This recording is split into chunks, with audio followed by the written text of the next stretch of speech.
No,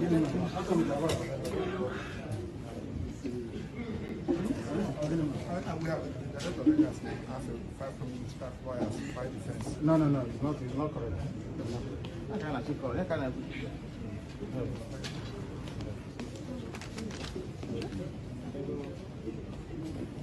Even if there are same lawyers, it doesn't matter. It is the judge that will not fire. I remember last time when I wanted to make rent more than twice. He said no. That's what even if we have to come to you, why do you not for the judge to say you can annul it?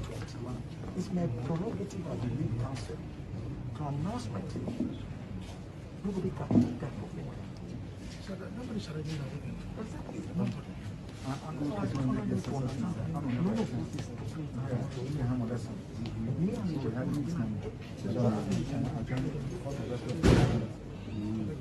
So, why can't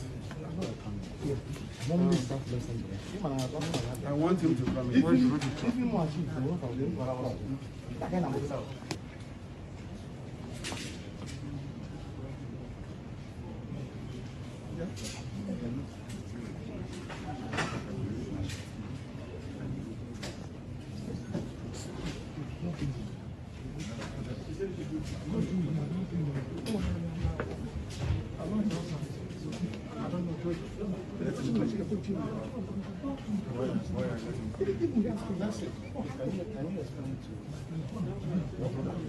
No, take this thing easy. Nobody is stopping anybody.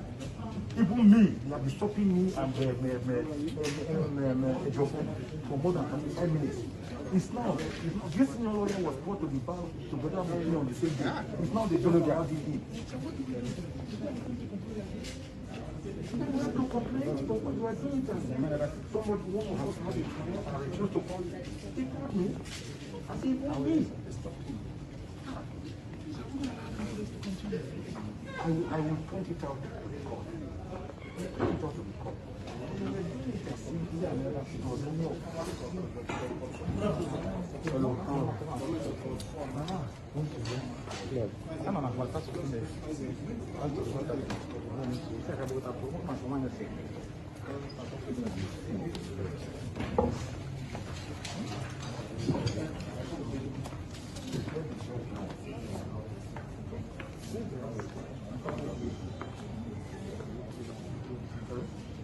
Oh, my brother, let the judge know.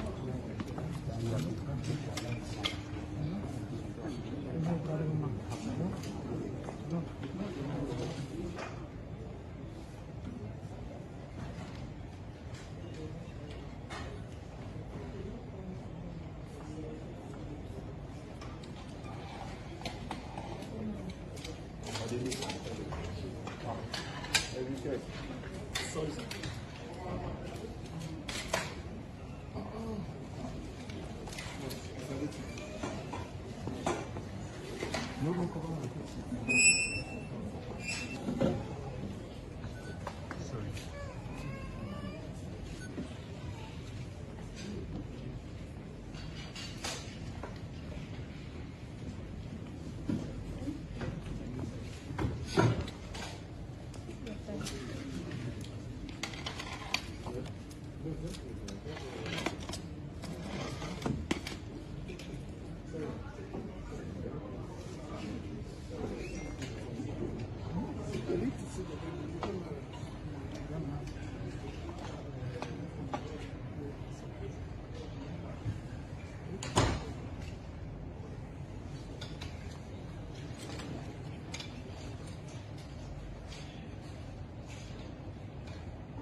Good evening, good afternoon,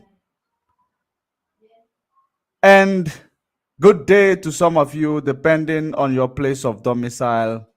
And I welcome you to this afternoon analysis on the court case of our leader, Onyenduma Nnamdi Kanu today.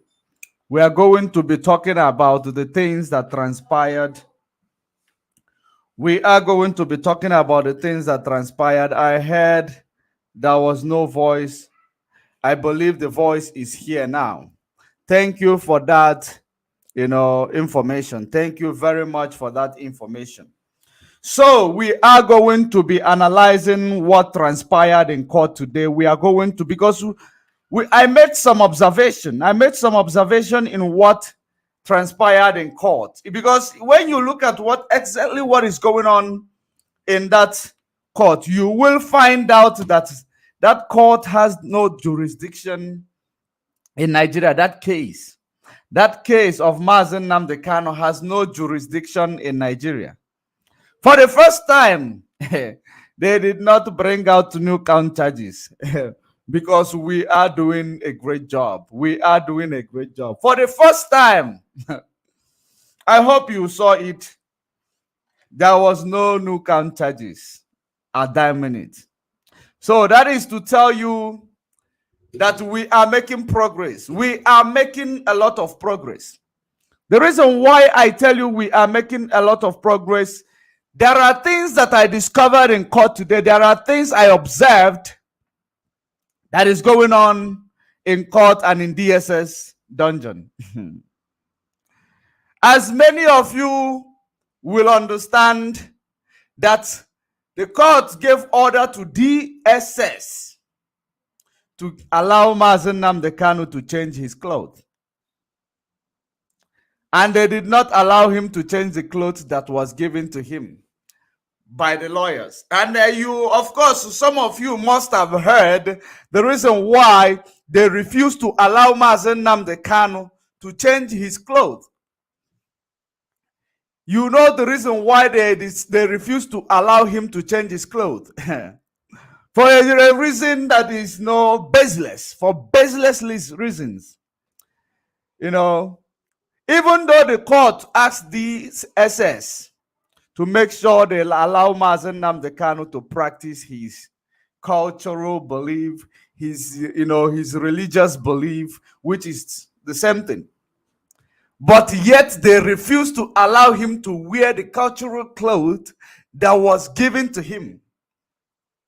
Do you know the reason why they refused to allow him to wear those cultural clothes that was given to him? Because the DSS of the zoo believe that when Mazen Nnamdi Kanu wear the native clothes that was given to him, Isiago, that represent us, the lion of tribe of Judah. That was the cloth that was given to Mazen Nnamdi Kanu to put on. That was the regalian that was given to Mazen Nnamdi Kanu to put on. They refused to allow him to put on that regalian. Do you know the reason?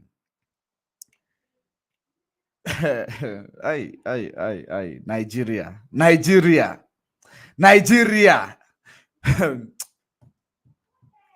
Things are very different in the zoo. Things are very different in the zoo. Things that when you hear them, it makes you laugh. It will make you to burst into laughing. Because the reason why the DSS, their lame excuse as per reason why they refused Mazen Nnamdi Kanu to change his clothes was that they gave him a native cloth which represent the lion of tribe of Judah, which Mazen Nnamdi Kanu represent. They are so scared that Mazen Nnamdi Kanu might wear that cloth and disappear from DSS dungeon. That was the primary reason why they refused to allow him to wear that clothes. That is court of law. That is police, DSS. They believe if you wear the lion of tribe of Judah, he will turn into a lion and rip them apart. That is exactly the reason why they refuse him to wear the clothes that was given to him. They believe he will disappear from the SS dungeon. That is how stupid, that is how cowardice you found in DSS. That is the cowardice you find in DSS. They believe when he wear that cloth, he will just disappear into thin air. They said they don't want any cloth with a tiger. They don't want a cloth with a branding of a tiger in the cloth. What does that mean? What does that tell you? What does that tell you? Because they are actually, when you talk about it, if you want to talk about it, in the civilization point of view, if you want to argue what they were doing, the reason why they refuse him from wearing that clothes in civilization point of view, not even a legal point of view. Let's talk about it, because since if it is in Western world, there is no such thing. Since they do not have a regalia that will, they don't have a prison uniform. If they don't have a prison uniform, they need to allow you to wear what you want to wear. So in the civilized country, of course, they will give you a uniform that you wear when you are in a correctional center. But of course, he is not in a correctional center. He's in a holding cell of the DSS, which allows him to wear what he wants to wear until he's been transferred to the correctional center, which is not necessary. It's not the reason why we are here. The reason why I am here to tell you is that DSS are scared that Mazen Nnamdi Kanu will wear a cloth that represents whom he is. Because DSS want us to stop practicing our religion. Nigeria government want us to stop practicing our religion. They want us to stop believing in what we are. And that is one of the reasons why we say we don't need them. We don't need to be in Nigeria anymore. Because you cannot take away whom we are. You can never take away whom we are. You want Mazen Nnamdi Kanu to wear D and G and G. You want him to wear a cloth that signifies a cloth that signifies people in Europe, people in America, cloth that was created in America, but you don't want him to wear a cloth created in Nigeria. The cloth that was created in Biafra land. Those are the people who believe that they are civilized. These are the people who believe they are civilized. He can wear a D&G, Dolce and Gabbana, if I am not mistaken. If not, those, branding clothes that he is wearing, they allow it. You can allow things that are imported. You cannot allow the native wear that come out from our place. because you don't want to promote anything that is coming out from Biafra land. That is called marginalization.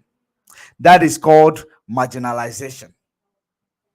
But you send your imposter from Asorok. He came to Hope Uzodinma. Hope Uzodinma gave him that clothes. He wore it. He wore it.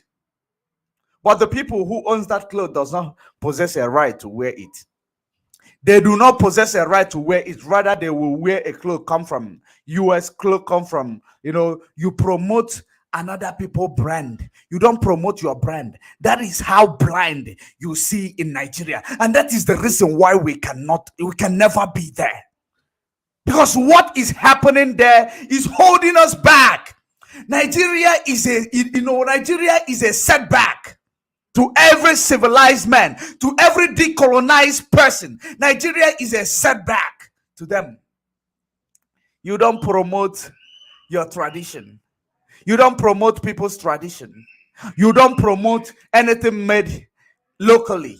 But you promote Dolce and Gabbana. You promote Gucci. You promote Versace. You promote all this name brand that was brought to us by white men from Europe. You promote them, but you cannot promote local things. How then do you want us to move into fourth industrial revolution when we cannot believe in what we have? The ones that is from America is not threatening you, Nigeria DSS. The one from Europe is not threatening you. But the one from our land is threatening you because you marginalize our people. You marginalize our people. Tomorrow you say one Nigeria. Tomorrow you are this Igbo people, Igbo people who so-call themselves the traditional leaders or religious leaders or political leaders. Tomorrow you will come out and kneel down for Fulani and tell them one Nigeria. Have you seen exactly what transpired today? You have seen it, how it unfolded. They don't want you. They don't want anything that is coming out of you. They detest you. Why would you love someone who doesn't love you? Are you forcing a relationship that can never exist? That is the reason. That is the metaphor of mixing an oil with water in 1914. That is exactly the result of what you are getting today. They tell you one Nigeria. They tell you united Nigeria. But you are seeing it because that regalia represent whom he is. That regalia represent your origin. That regalia represent your ancestors. That is the only reason why they refuse him to put it on. Who does that? To put on his traditional attire to go to court. But he can put on name brand from abroad to put on. And yet you tell me Nigeria is independent. You tell me Nigeria is independent. I hope the whole world watched it. I hope British watched it. Because your BBC is there. Of course, you will hear it.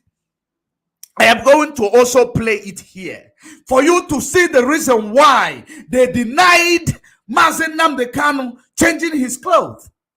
They said he's a Fisiago.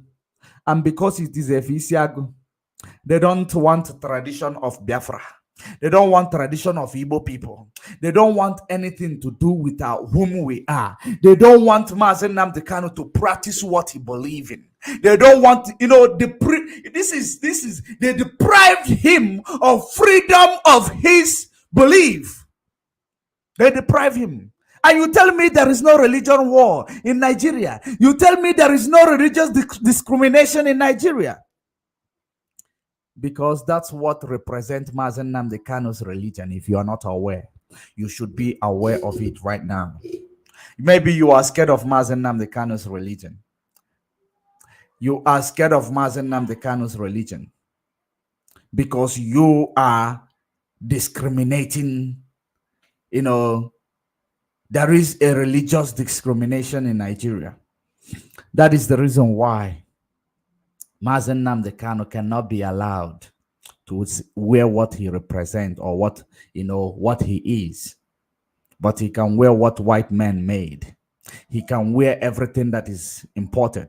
I want to ask Pan-African movement, are you watching? Because I am going to play it for you to hear it. I want to ask African Union, is it how Africa is going to enter into the next phase of industrial revolution? When they cannot even promote what they have. They cannot even promote what they produce.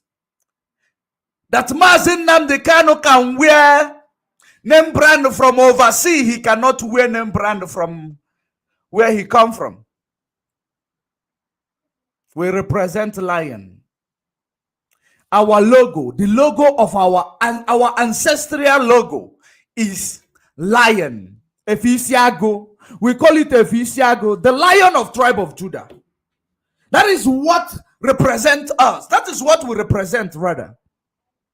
The lion of tribe of Judah. And you can never take that away from us.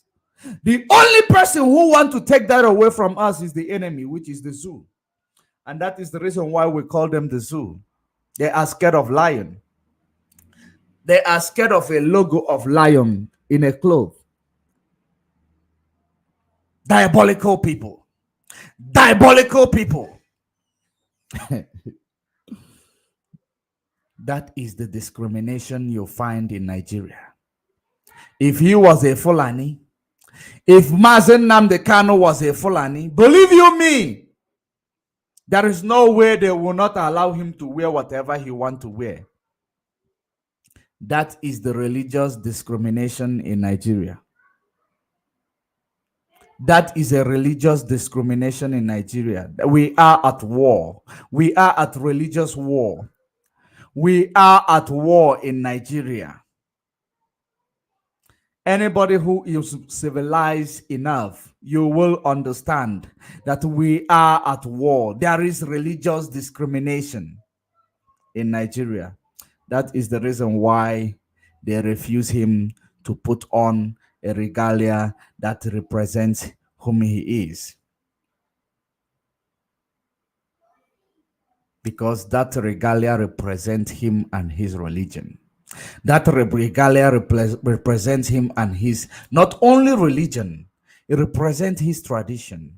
Let us go there before we proceed, before we talk about the rest of the things. Let us hear it from the horse's mouth. People are blocking us. Yes.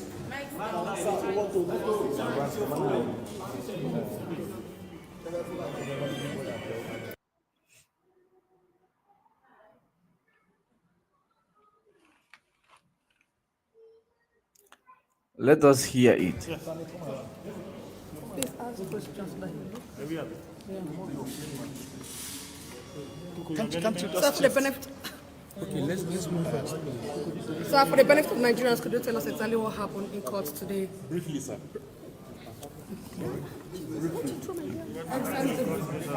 you don't want me to talk, I go. The longer waiting application, those two applications. I don't want to capture. If you want to go, you go. Sorry, Lendel Silk. Our apologies, Lendel Silk. I don't have to speak. Our apologies. You all were in court. Our apologies. I don't have to speak. Our apologies. Finally, those two long awaited applications have finally had their day. Sorry? The two applications, those two pending applications, have finally had their day. Tell us how it's like. No, not the two applications, one. And that is the one that is jurisdictional, which is saying that all the 15 counts in the charge are bad, and bad. Like I described it before the court, they are as dead as dodo. All that the court requires is to give them a decent burial. Because there is nothing whatsoever in the counts at all. You are accusing Nnamdi Kanu of making some broadcast. You didn't say where this broadcast was made. Was it made in the spirit world? Was it made in the air? Was it made under the ground? You didn't state. That was to run away from the first count they had fired, which we got which we attacked when they had mentioned the United Kingdom. So they thought that by not mentioning a place, they had gotten away from it. But as a matter of fact, they have worsened their case. Because they accused him of making some broadcast. This broadcast they have accused him of making a broadcast. A broadcast. They accused him of making some broadcast. And guess what? The broadcast they are accusing him of making, they cannot present any evidence of where he was making that broadcast from. They could not present any evidence where he is making that broadcast from. So if they are not able to present any evidence as per where he was making that broadcast from, even if they present a broadcast, it is null and void before the court of law. Because you need to start, going to the country where he made that broadcast in order to find out if his broadcast contradicts the law in that country. Since they are not able to present the evidence as per where he made that broadcast, the evidence they produced is null and void. It holds no jurisdiction in Nigeria. When I tell you that this case of Mazi Nnamdi Kanu you see today, it has no jurisdiction in Nigeria. The case is supposed to take place in Kenya, not in Nigeria. But because there is something wrong with Nigeria's system, and that is exactly when we call it zoo, you should understand the reason why we are calling it zoo. Because, technically, Mazi Nnamdi Kanu is still in Kenya. Technically, if they are not able to produce a passport stamped out of Kenya, technically, Mazi Nnamdi Kanu is still in Kenya. That is something you should understand today. That is something you should understand. So if there is any case that Mazi Nnamdi Kanu have to answer, it's supposed to be in Kenya. Because Mazi Nnamdi Kanu is technically still in Kenya. So, for you to understand the law that these people have broken or are still breaking, of course, I know that case is being filed of extraordinary rendition. So now, somebody is in Kenya. Somebody is in Kenya. You are, presenting his case in Nigeria without consulting the Kenyan government. Because technically he's still in Kenya.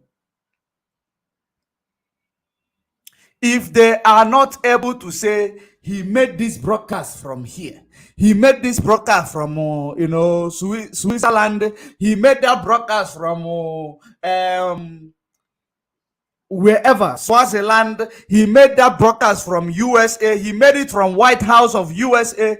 If you are not able to say this was where he made that broadcast, it means that your investigation is null and void. Your evidence is null and void. Because it is only when you are able to present which country he made that broadcast, then the court might send investigator to go to that country. Or the court might check the constitution of that country and see if they are going to sue Mazi Nnamdi Kanu in that country. But in as much as you don't know where this broadcast was made, you are violating a human right. Number one, Mazi Nnamdi Kanu technically is still in Kenya. So if you believe that you captured Mazi Nnamdi Kanu in a right way and you extradited Mazi Nnamdi Kanu from Kenya to Nigeria, you're supposed to show us his passport where Kenya embassy or Kenya airport stamped him out of Kenya. You're supposed to show us the flight ticket which you bought in order to extradite him, or you're supposed to show us the stamp that shows that he was stamped out of Kenya. Because eventually, in this shenanigan happening in Nigeria today, if anything go wrong, the first place we are going to look for Mazi Nnamdi Kanu is, of course, in Kenya. Is, of course, in Kenya.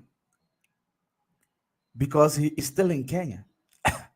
I don't know Let me explain it or analyze it that the common people on the ground who does not understand the law of immigration, who does not understand the law of immigration, how it works. In as much as you are in a foreign country that is not yours, before you come into that country, you presented your passport at the from the border post or the airport. When you come to the to the airport, there is a stamp that will make you a welcoming stamp. That stamp will tell you how long you are going to stay in their country. That stamp tells you how long you are going to stay in that country. And if eventually you have a wings and you flew out of that country without them stamping you out through the border post or through the airport, that means technically you are still in Kenya. If anything go wrong, you are bound to go and ask Kenyan government. This was the last place we found this person. So what happened? They should be able to give you, the information as per what happened. Because there was no stamp out in their system. There is no, evidence to show that he was stamped out of Kenya. So basically, Mazen Nnamdi Kanu is in Kenya. His trial is going on in Nigeria. Technically, he's in Kenya. His trial is going on in Nigeria. Do you know when we call this country a zoo? When we call it a zoo, don't blame us, because these people, they act, everything they do it off the book. Everything they do is upside down. Animals, sometimes they have regulation more than what is happening in Nigeria. Because animal, an antelope, no, I cannot go too close to a lion because it is going to devour me. That is their rules and regulation of the jungle or the zoo. They have rules in the zoo. Animals create their own rules. But to my greatest surprise, Mazen Nnamdi Kanu is still in Kenya. And they are judging him in Nigeria. His presence is in Nigeria. Technically, he is in Kenya. Whoever that is presiding over that case, Bintanyaku, of course, I know you're supposed to ask, where is the extradition, papers? Where is the extradition papers? How did Mazen Nnamdi Kanu get into Nigeria? I don't know if you asked that question. I'm not sure if you asked that question, because that was the first thing you're supposed to ask.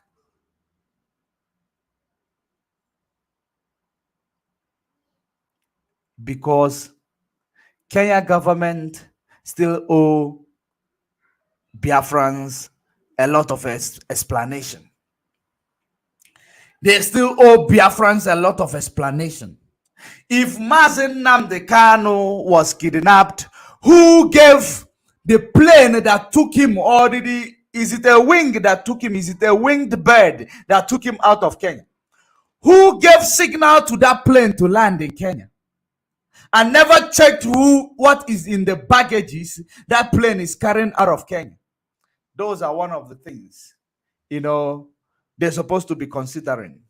That is the reason why the lawyers, are telling you what the prosecutor presented.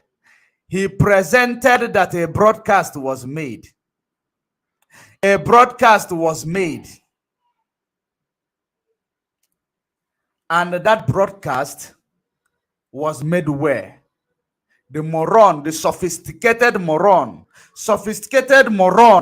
was not able to answer where that broadcast was made. But he called himself a professional prosecutor or a professional prosecuting lawyer. You call yourself a professional. A broadcast was made. This is part of the treasonable felony that they have charged him. A broadcast was made Where was that broadcast was made? It was made in the heaven and it was heard in Nigeria. Where was it made? You are not able to answer. So let us listen to this, because now you can understand that this case is ended. After, let me analyze more. Let us listen further. Because the Federal High Court Act says specifically, Section 34, that you must state the very location, specific location where an offense has been committed. Yes. That is one. They couldn't state any. They say made brokers, and that the brokers were in furtherance of some treasonable acts. For you to charge a person with furthering treason, you must have to charge the person with treason. Nnamdi Kanu is not charged with treason here. We call it the predicate offense. Sure. It is from this predicate offense that the acts of furthering will emanate. So they are building castles on empty air. There's nothing to support it. You are saying that the broadcast he made led to protests, violent protests in the east and in Lagos, affecting Lagos transportation system. Does this court have jurisdiction territorially over Lagos and matters that happen near Uli, near Ihiala, in Anambra State? No. Does this court have jurisdiction over matters if there was an offense committed, for example, say in UK? Does this court have jurisdiction over matters that happen in UK? Answer, no. Because this court cannot exercise jurisdiction on matters within a sovereign land, another country that has sovereignty under international law. Another major point is that you are trying this. The case, of course, has no basis. It has no basis. Furtherance. The case has no basis. It, of course, they are building a castle without any foundation. They are building a castle without any foundation. That's what they are doing. That is the reason why you find people buy certificate. If people buy certificate, there is nothing genuine about Nigeria. There is nothing genuine about that country. There is nothing genuine for a court to stand wasting people's time, telling them you made a broadcast in heaven, unknown place, and it was heard in the zoo, and the people take action without any evidence. Without any evidence. You don't know where the broadcast was made. Because if eventually where the broadcast was made is, if the broadcast was inciting broadcast, the jurisdiction of that punishment should start from where the broadcast was made. These people think that we are like sophisticated moron like them. We are not moron. We are Biafrans. And we are wise. In this 21st century, someone will come to the court of law. A professional prosecutor will present an evidence. A broadcast was made. From where? He kept mute. Where was the broadcast made? Mute. I try even to, put him to volume it. Mute. What does that tell you? The case is finished. The case is finished. If eventually the judge presiding over that case knows what she is doing, or, the case is finished. Because everything that they have labeled, every case that they are talking about, furtherance, act of furtherance, act of terrorism, every case lies on he made a broadcast. Where was that broadcast made? Mute. It doesn't exist. And then you keep bringing broadcast was made. Believe you me, believe you me. if this court knows what they are doing, they are going to drop that case. All of them, they will be dead on arrival in the next court case. Because if eventually they don't want to make themselves or confirm that they're, professionals in the zoo are sophisticated moron, they should be able to understand that this case, there is no case here. There is no case here. You want to be investigating on social media. You have gotten your investigation on social media, of course. You would disgrace Nigeria to the extent if there is any still foreign investors left in Nigeria, they will run away. Because there is no justice system. You will find out there is no justice system. Of course, I know what is going on. I know what is going on. The reason why I have not, move an adjournment move a motion for the judge to recuse herself. I know that whether you are a lawyer in this case, whether you are advocate in this case, whether you are a judge in this case, this is the biggest case that Nigeria ever answered in the history of Nigeria. The biggest case Nigeria ever, conducted in the history of Nigeria. And the reason why this case is going to choke them, or the reason why this case will be able to exonerate the justice system in Nigeria. If Nigeria does not kill this case in the next court, that is to show, there is a complex interest with whoever that is the judge presiding over this case. Because of course you will be able to understand that there is no case here. The 15-count charge is all about act of furtherance. Act of, you made a broadcast in heaven. It was heard in hell. And there is no, you made a broadcast in heaven. It was heard in hell. That is the reason why you are charged with treasonable felony. That is exactly what is going on. And when we call them sophisticated moron, they believe we are insulting them. We don't insult anybody. We address you the way you present yourself. That's what we do. We don't insult people. We don't insult a nation. We present you the way you present yourself. A broadcast. You couldn't go to the country and ask the country, what this person did, is it against the law in your nation? Because this is part of what the investigation will go. The jurisdiction of the broadcast he made, supposed to start where he made the broadcast. But of course, you don't know where he made the broadcast. The case is dead on arrival. It is dead on arrival. In the next court, if Mazen Nnamdi Kanu is not discharged and acquitted of all this nonsense, and then in the next court, if he is not discharged and acquitted, you should know that there is something fundamentally wrong with the justice system of Nigeria, because they don't understand the law that they present to the public. They do not understand it. That is exactly what is going on.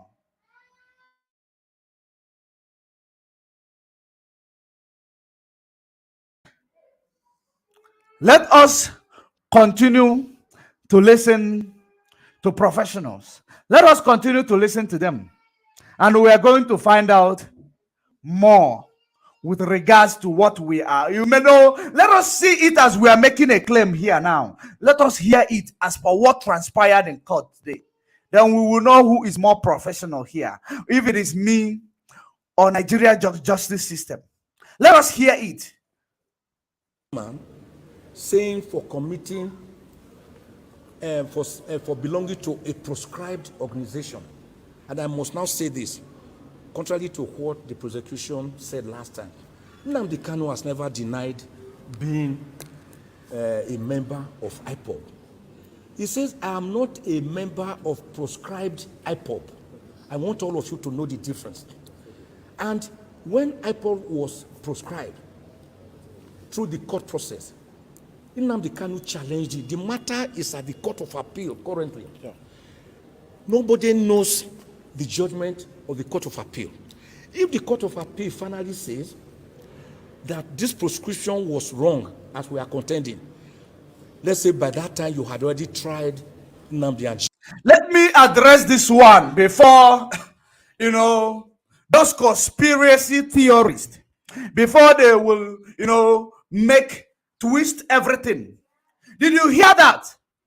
What did I tell you the time you people were claiming Mazen Nnamdi Kanu denied IPOB? You claim he denied IPOB.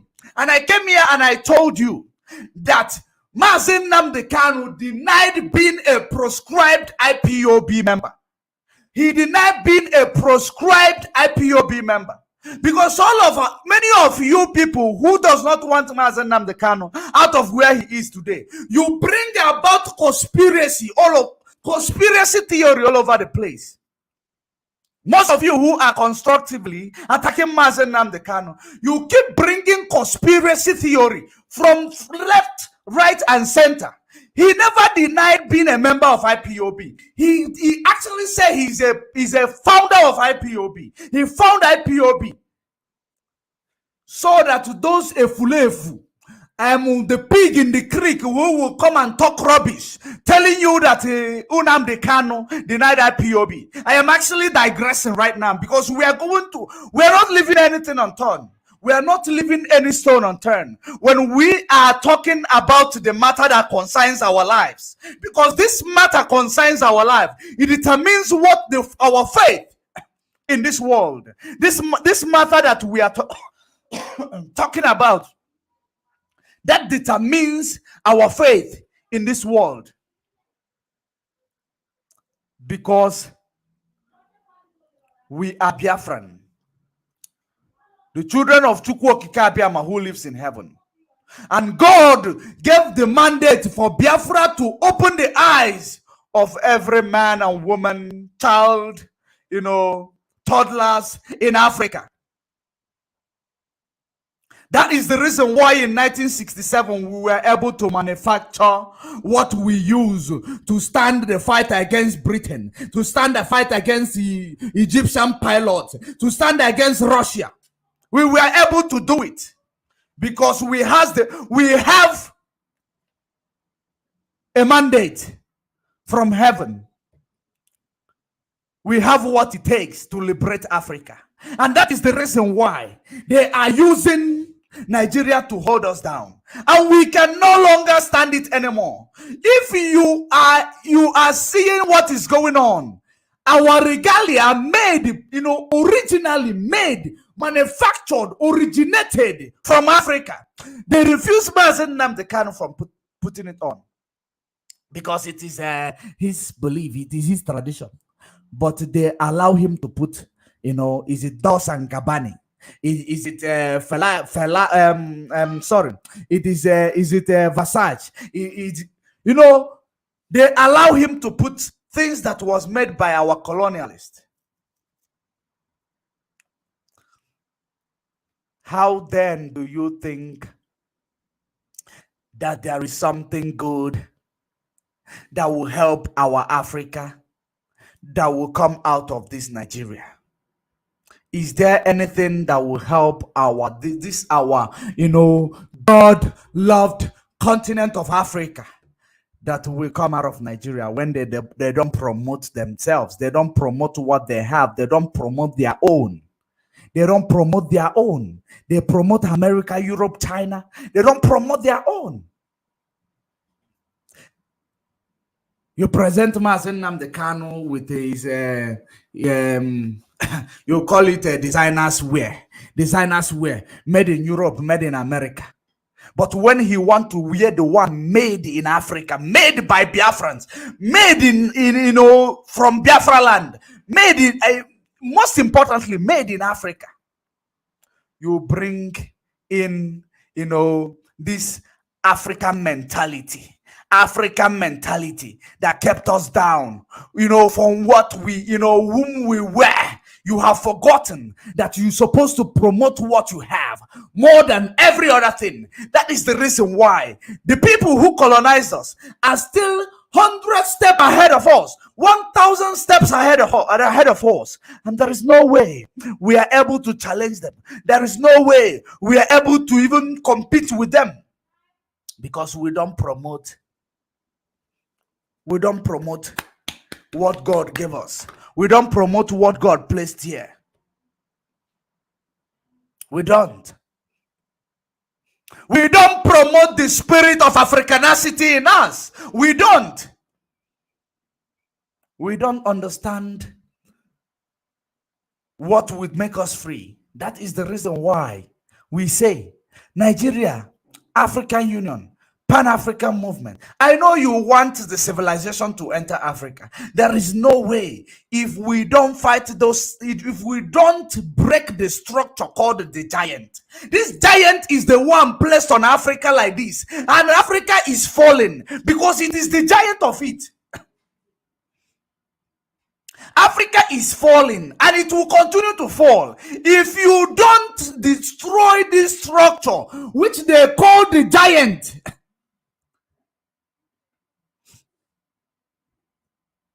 The giant. Many people will come and tell you I am digressing and I need to touch on these places now that I still remember it. Many people will tell you that Nigeria is best together because you have buying power, you have number, you have, when you start up a business you will make it, without them understanding it is not about buying power now. It is about civilization. It is about industrial revolution. It is about having a revolution that will transform this neo-colonial structure into the civilization of 21st century. And there is no way we can achieve that without demolishing the structure led by, colonialists. There is no way. And we keep nourishing that structure. We keep polishing it. We keep refreshing them. We keep bringing them in. And there is no way we are going to thrive. Believe you me, we cannot thrive in this neo-colonial structure. We can't until we destroy it. Before you want to build a new structure, you must destroy the old one. That is what they did. When they come, they found us on our own doing something. We were moving with it. We were civilized people. They break they break us. They make sure that we do not grow of what we were. They destroy whom we were. They implemented whom they want us to be. And that's what we are growing up to be. Because when they destroy whom we were, they now archived, they put our history in their archive. They started writing a history based on what they have given to us to become. And they keep presenting it to our people. And then in the next 1 century, it becomes a norm, it becomes your tradition, it becomes your culture. That's exactly what is going on. And the more we promote it, the more we stay on it, the more we are going down, the more you will see roads in all over the place. The more you are going to see road all over the place looking untidy. Let me see something. Let us keep listening. You want to build a case that has no basis. They are building a case that has no basis. A prosecutor who presented the evidence, you made a broadcast with an act of furtherance, and it was heard. They know where it was heard, but they don't know where it was made, which means some piece is missing. And for you to present any evidence in the court of law, you must present it complete. You must present it to be complete. Because in court of law, supposed to be very, very sensitive. Not to prosecute an innocent person. Not to prosecute an innocent person. I am watching this case closely. I have seen court. I have been in court of law in civilized countries. I have been in court of law. I have seen how case is presented. I have seen how things are done. They are building a castle, just like the son said, without any foundation.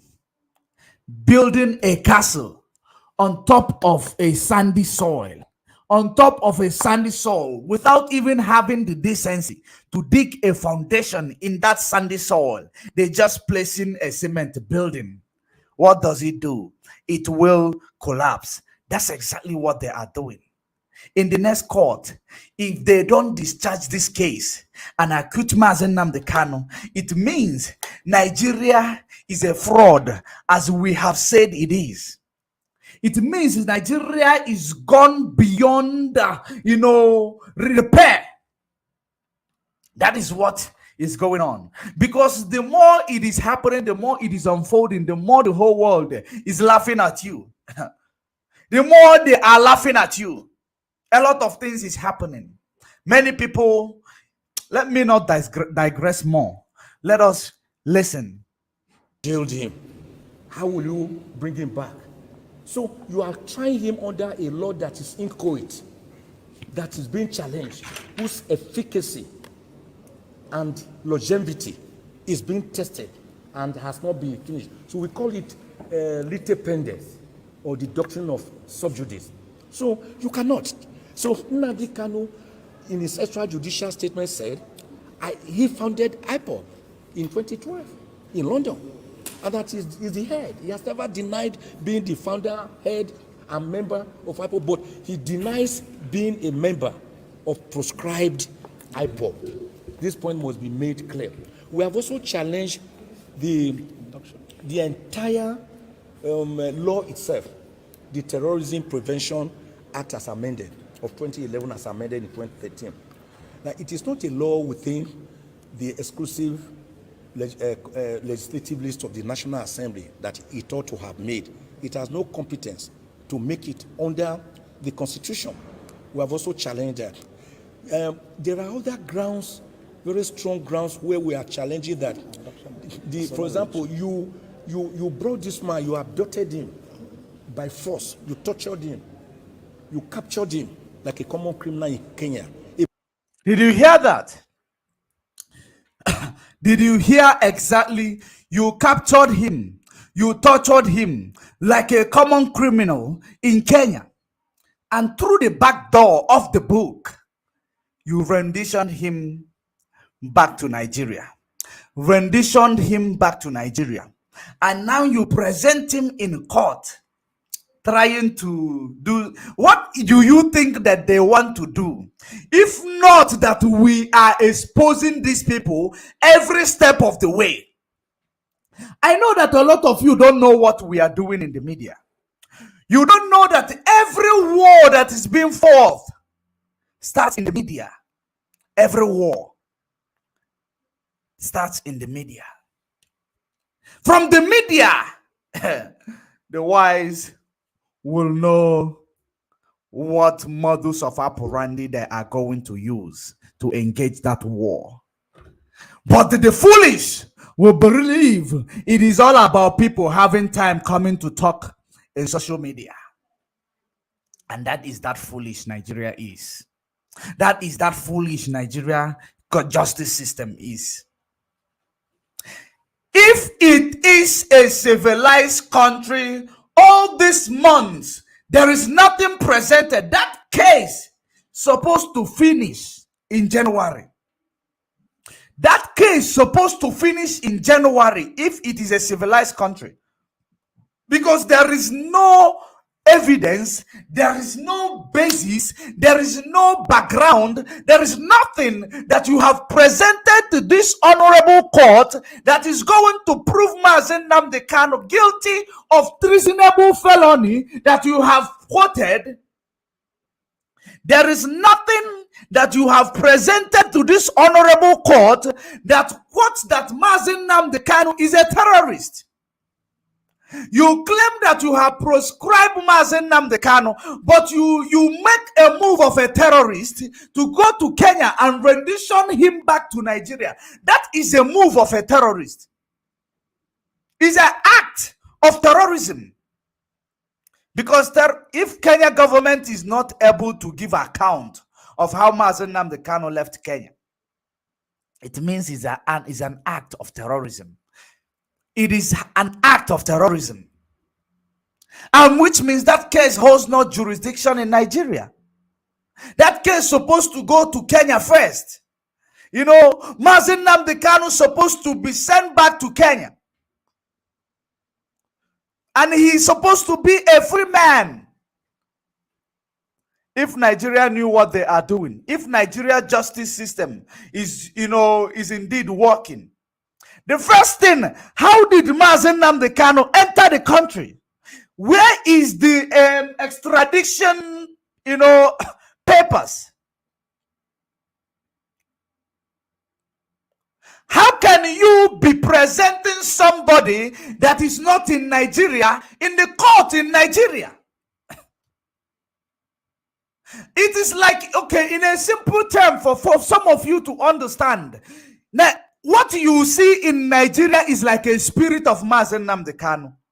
Because technically, Mazen Nnamdi Kanu is in Kenya. Because in the first world country, or in a civilized country, the first thing, how did he enter the country? How did he enter the country? But he is answering a case that holds no jurisdiction in Nigeria. He made a broadcast. Just like I am making a broadcast. You made a broadcast in Mamfe, and they heard it in America. Therefore, the president of America now sent for FBI to go and rendition you without even following the extradition treaty. Just like the case of Abba Kyari. Of course, you heard what is going on in the case of Abba Kyari. Abba Kyari,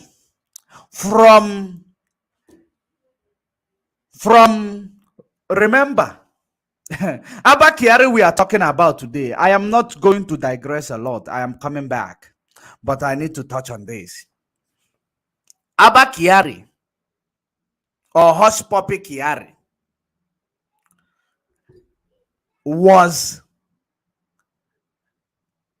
an internet fraudster accomplice.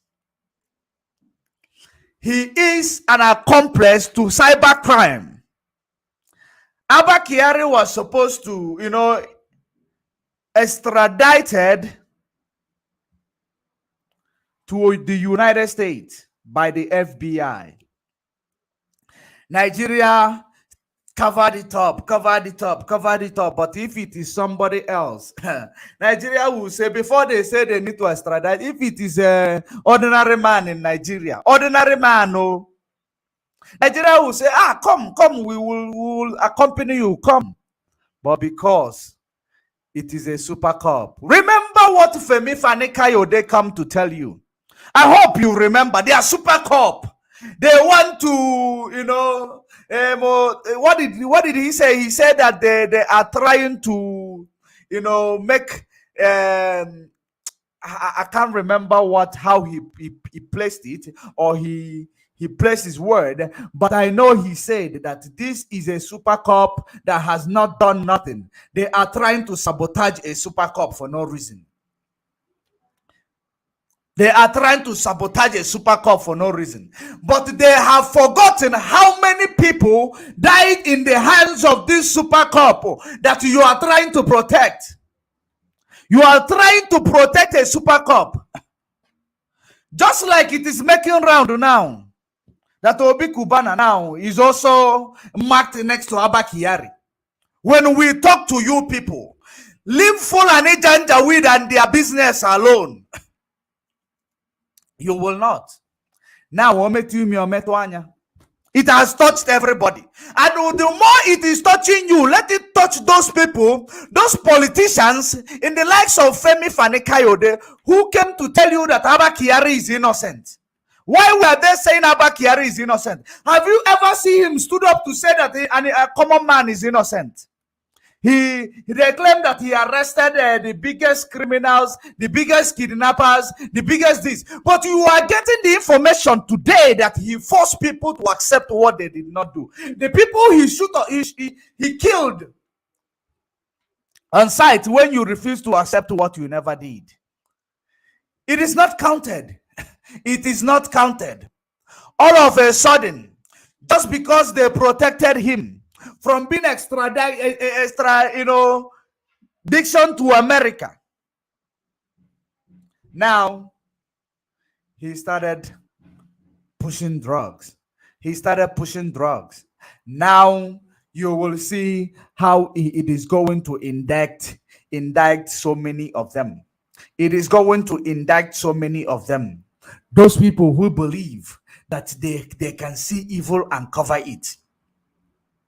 Just like we've been warning those our billionaires and our trillionaires. Leave these people. Focus on your own. Your people are being killed. You cannot talk. Do you know what is nemesis? It is going to befall all of you. All of you, one after another. Nemesis of what you have done, you have caused on our people. From more than 3 million people, Biafrans has been killed after 1967 to 1970. Then after that, more than 1 million Biafrans has been killed in the hands of security operatives. In the hands of security operatives without trial, shoot on sight. Shoot on sight. Just like they keep doing even in Biafra land today.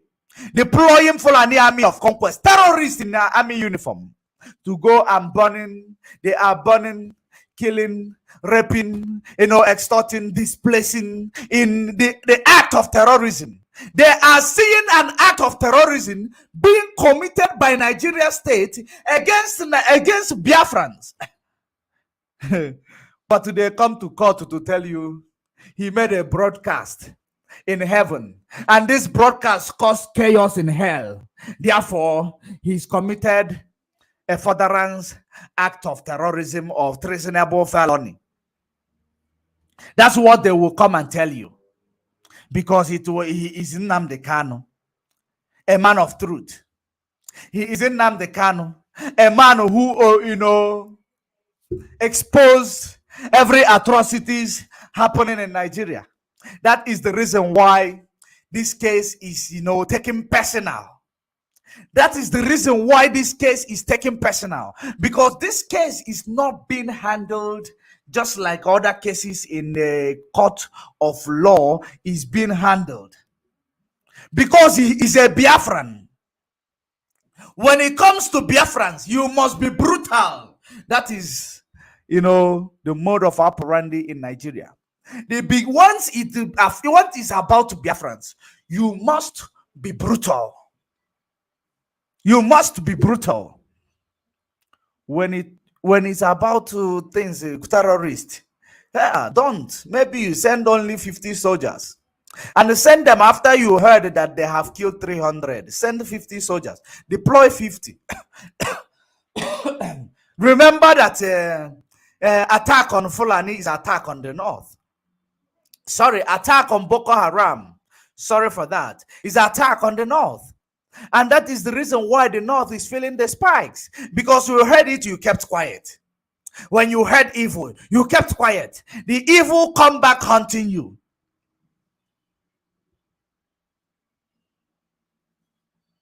You heard that the attack on Fulani or Boko Haram is an attack on the northern Nigeria. They heard it, they kept quiet. Now, the north are being displaced. Common men, because it never affected this government. It never affected any of them. They are feeling the spikes. They commented, whoever that is commenting rubbish in my comment section, I am going to block you because you are autopilot and you don't want Mazen Nnamdi Kanu to come out. You are autopilot criminal. Autopilot criminal. I can remember this Ebukalio. This will be the last time you will appear in my comment section. Autopilot criminal. When I say that you autopilot don't want Mazen Nnamdi Kanu to come out, I know this Ebukalio very well. I remember you very well. Autopilot.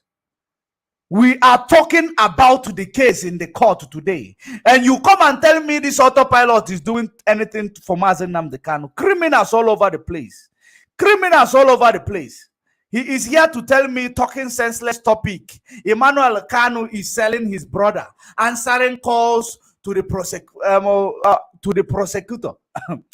Are you not an idiot? You are a big idiot. A big idiot. When people listen to you, people like you, they will know that, autopilot is criminal that came to destroy IPOB. And they are going to face charges just like Abba Kyari is facing today. They are not going to go, they will leave IPOB in shame. They will leave IPOB in shame.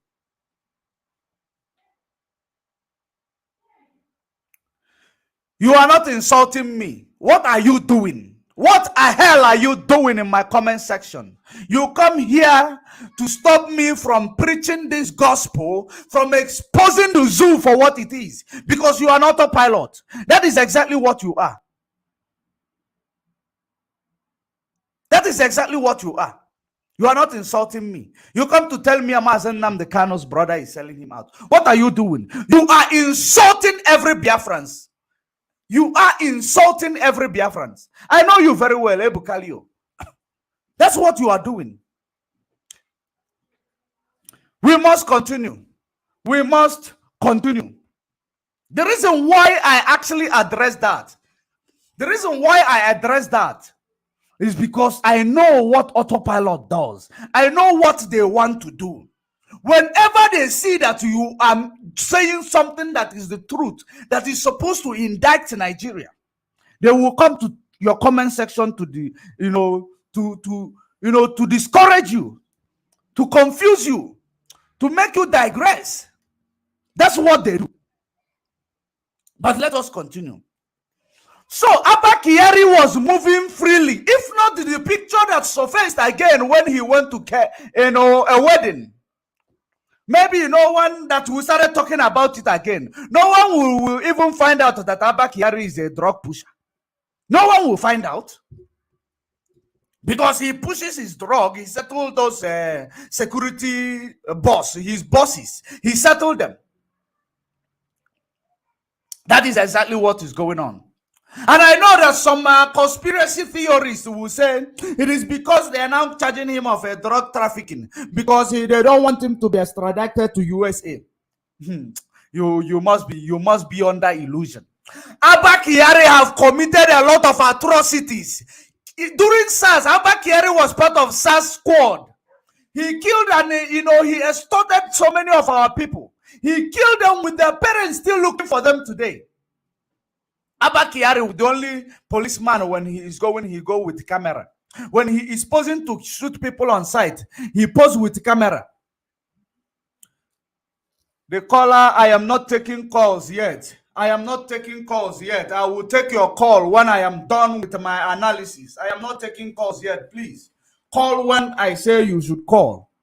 So Abba Kyari is left to be all these months moving freely, going to wedding, taking pictures, bringing to public domain to tell US that you are nothing. You can't extradite me because I am here in the zoo, a corruptible nation, a corrupted nation, a nation that can never ever for once be truthful to themselves, a corruptible system. That is the reason why you have the audacity. You took a picture, you brought to the public domain to tell us that we talk for nothing. to tell us that once you are, you belong to the Nigeria cabals, you don't commit crime. Even if you kill 100 people, it is common men. It doesn't matter. It doesn't matter. That is what you did. You killed so many of our people. Their blood will keep haunting you. Nigeria never saw that. They never investigated that. Even events that you people are claiming that he arrested the biggest kidnapper. A new investigation must be opened. Because what Abba Kyari used to do, when IPOB or Biafra talk about it, it becomes that IPOB, we are pushing propaganda. Is it now a propaganda? There was a video you saw. The reason why I am touching on this, I am not digressing, fully. The reason why I digress is for you to know injustices that is going on in Nigeria. Mazen Nnamdi Kanu made only a broadcast. He made only a broadcast that the person who is an accomplice to, cyber crime worth of $1 million, more than $1 million. Nigeria covered him. They covered him up. He is a murderer. He is a cyber criminal. He's a drug trafficker. What is it that you have not covered in Nigeria? But Mazen Nnamdi Kanu, you come to tell us that Mazen Nnamdi Kanu speak in heaven, they heard it in hell, which is Nigeria. And it caused chaos in the hell.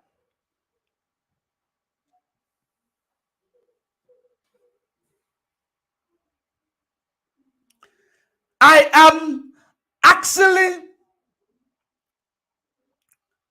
calling on United Nations to judge this issue between us, because what this issue of Mazen Nnamdi Kanu, it looks like all the IPOB, all Biafrans are in prison today. I am going to prove it to you. Let us finish this video. I am going to prove it to you. I am for the whole world. I will play a movie for you to see. Then you will know that the whole Biafra land is in jail with Mazen Nnamdi Kanu. You will see it yourself. Let us continue. British citizen who had gone to Kenya voluntarily, you captured him, you abducted him, and you rendered him to Nigeria by force without going through any extradition process. And all the laws governing the... Without going through any extradition process. Without going through any extradition process. But Abba Kyari, the extradition process of America or US FBI, it is still ongoing. It never matured. But Nigeria, just 2 minutes, 2 seconds, they have captured Mazen Nnamdi Kanu. 8 days, they have sent a plane, which is spirit or ghost from Kenya. Give that plane a signal to land in Kenya airport. Without searching them to know what they are putting in the plane. If it is a human trafficking, there is no security in Kenya to search them, because even the whatever Kenya government is claiming is baseless. Their claim is baseless. It holds no water. You gave a plane a signal to land in your airport without checking that plane thoroughly to know what that plane is going. You gave it a signal to take off without checking that plane to know what he came to steal in your country. And you come and tell us that you are not aware. It means there is no security, there is no government in Kenya. Is it what you people are trying to tell us? Because even a child of yesterday will be able to tell you that Kenya government is in cahoot with what is going on. And all of them, they need to, go to jail in ICC. They need to go to ICC. Because there is no way you will tell me that a plane come into your country without you knowing. First of all, you kidnap somebody, torture them for 8 days. A plane came from nowhere, or they grow wings. They don't need signal to land in the airport. They don't need they don't need to be checked in the airport. They landed in their private airport. Maybe Nigeria government built a private airport or terrorist airport in Kenya, where they land and take off whenever they want. These are the things that we need to be asking these people. Because we are not daft. We are the children that have grown up. And we saw 21st century. We saw 4th industrial revolution. Our eyes are open. You cannot fool us anymore. You have fooled us over the years. Not anymore. Not anymore. We are exposed. Maybe if you made things to be right for us in the zoo, that we don't run away from, these countries and run away to the first world countries, maybe we might not be able to open our eyes. But you made it possible for us to go out there to find out what the world is all about. And we have found it. And that is exactly what we are doing here. Exposing the criminality in the zoo. That is what we are doing. You found a person, you tortured them for 8 days. They grow a wings, they come and captured him. Take him, rendition him to Nigeria. You will not be able to give explanation. All the airport, border post in Kenya, not able to give any explanation as per somebody flew in from Europe to your country, from that to Europe or from wherever, from America or from Asia to your country, without you knowing that this person came in, you stamp him in. Now, all of a sudden, from thin air, that person disappeared. And you come to claim you don't know. You don't know. Are you sure you don't know? Because the last time I checked, a plane can never take off or land without giving a signal. Who gave that plane signal to land? Who gave that plane signal to take off?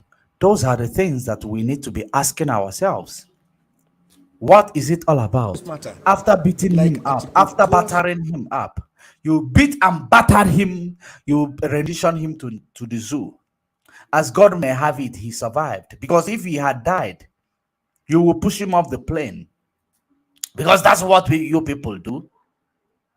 A dead man don't talk. That is the orientation given to every security apparatus in Nigeria. Shoot to kill, because a dead man does not talk. Once you kill them, they don't talk.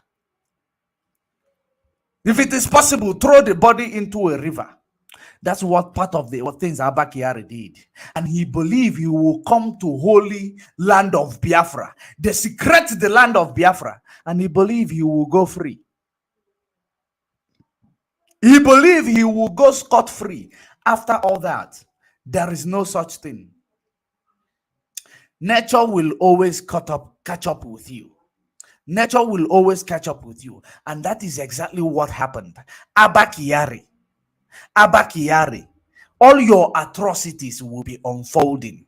As long as you have killed innocent people, force innocent people to agree to the crime they never committed. But innocent people are being prosecuted for no reason in the court. Every day, another count charges. Every day, another count charges. But you, that is supposed to even, on a normal circumstances, you're supposed to be hanged. You're supposed to be hanged in a public because you have killed thousands of innocent people from the south. You are called a super cop, which the whole politicians in Nigeria recognize you as a super cop. Billionaires in Nigeria recognize you as a super cop. But you have never arrested any terrorists from the north. You have never killed anyone from your side. People from your side, they don't commit crime. Is it what you are saying? They don't commit crime. People from your side, they don't commit crime. It is only people from the south region that commit crime. That is to show you the marginalization and the reason why Ojukwu said, him who is rejected cannot reject himself. You have rejected our people. You have rejected us. Prior 1960, the day you got your glorified independence, you rejected us. You rejected us. And you are expecting us to reject ourselves. We cannot reject ourselves because we did not commit crime to come into this existence. We did not commit crime. Let us continue to listen. So 4, Article 34 of the African Charter on Human and People's Rights, like sections 4 to 6 of the terrorism and other acts within the Commonwealth jurisdiction, and even part 5A of the guidelines issued pursuant to the African Charter on Human and People's Rights, say that before you can try a person for an offense, you have to show that the person was rendered freely and voluntarily, lawfully, to your country from the country where he was, maybe as a fugitive or as a visitor. But Nnamdi Kanu was captured in Kenya and brought here extrajudicially to Nigeria to face trial. That cannot make any count based on that to stand. It is like saying that you can destroy a person ahead so as to have the chance to try the person. So we raised some very fundamental steps, and in any case, in any event, the entire 34 grounds that we fight, the entire affidavit and a better affidavit, including points of law, they could never deny any of them. They just did what you call general denial by saying the prosecution denies the affirmance in your affidavit. What are you saying to it? What did they say to the fact that Nnamdi Kanu was extrajudicially rendered and renditioned to Nigeria? They don't have a word. What do they say to the fact? What do they say for the fact that Nnamdi Kanu was extraordinarily renditioned to Nigeria? They have no answer to it. There was no answer. Now, what do they say? That Nnamdi Kanu was captured, beaten up, rendition him. They have nothing to say. They did not say anything. What does that tell you? This case is finished. Believe you me, go to US, come back. Whatever you might think as a Nigerianist you are, or whatever you are, this case is finished. This case is finished. If they don't finish this case in the next court, Nigeria, time shall come when all these political leaders will be passing in the airport. Even the foreign people will be making mockery out of them. Because it is happening and it is only going to get worse. They will be saying, look at these criminals. They go to their countries, they loot money, they steal it, and they bring to our country to hide it. Their country is dying of inflation. Their country is taking loans all over the place. You know, there are criminals that prosecute innocent people, but the criminals are walking around, freely, like a free bird. But the innocent people are behind bars, paying for the crime that they haven't committed. This is exactly what is going to be, because this is exactly what is happening in Nigeria. And that is the reason why when we call it a zoo, please do not feel insulted, because that is what it is. Even zoo is better. It is supposed to be a jungle. That is what it is. Because there is nothing good that has ever came out of that place ever since I was born. Ever since I was born, I have never seen anything good coming out of that contraption. Why? Why? The only thing I see coming out of that contraption is hatred, injustice, extrajudicial killing, ethnic cleansing, tribalism. That is the only things that I see coming out of that contraption. How long are we going to watch these things happening? How long are we going to be watching these things unfolding? How long, how long, how long? Is it when all of us perish that the United Nations will hear us? Or is it when we all go back to start fighting a war? Is it when United Nations will hear us, or African Union? Are you guys all compromised? That is a very important question that I am also here to ask African Union. Are you guys all compromised? The war, the extrajudicial killing that happened in 1967 to 1970. Many African countries does not know about it because they hid it from the media. They did not expose it. A war crime was committed. People were killed. Children were killed. Brothers were closed for food not to enter for Biafrans. Nobody has been held accountable for war crime up until today, and yet there is some structure called African Union in this beautiful continent called Eden, known as Africa today. All these things happened. No one stood up to fight for Biafran. Not even African Union. What about United Nations? That's supposed to, that's supposed to make sure that everybody is, safe, because they are called the world power. They can command and they can make sure that justice is served. What is it that you want us to do for our voices to be heard? What is it that you want us to do for our voices to be heard? All you are looking for right now is for us to do something to protect ourselves, for you people to label us a terrorist. Is it what you want? Is it what you want? Is it the route that you are advising us to go? Because we are equal to the task. We just want things to go. We just wish and want things to go in a civil way. Conduct a referendum that people may decide where they want to be. Conduct a referendum that people may decide where they want to be. Mazi Nnamdi Kanu is a prisoner of conscience, a British citizen. I want to make sure that I want to make sure, or if I am the only person that is getting confused by this shenanigan happening in Nigeria. Mazi Nnamdi Kanu is a British citizen.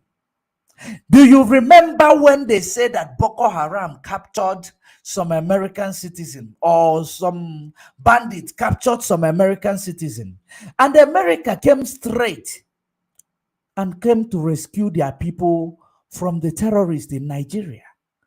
What does that mean? What does that mean? America took their plane, went straight to the forest where this person was. They took that person, saved that person back to America. Does it mean there is a way that they talk to terrorists? Please, if there is a way you speak to terrorist America, please speak to the terrorist called the Nigeria government to let Biafra go. In that way, speak to the country called Nigeria to let the common man be free. Because we have been killed. Mass killing. You saw it in Lekki Tollgate. Where we have presented everything that is in our possession. We have presented everything that is presentable. We have, acted it even in a drama for you to understand it. We have presented it even in a hard copy for you to understand it.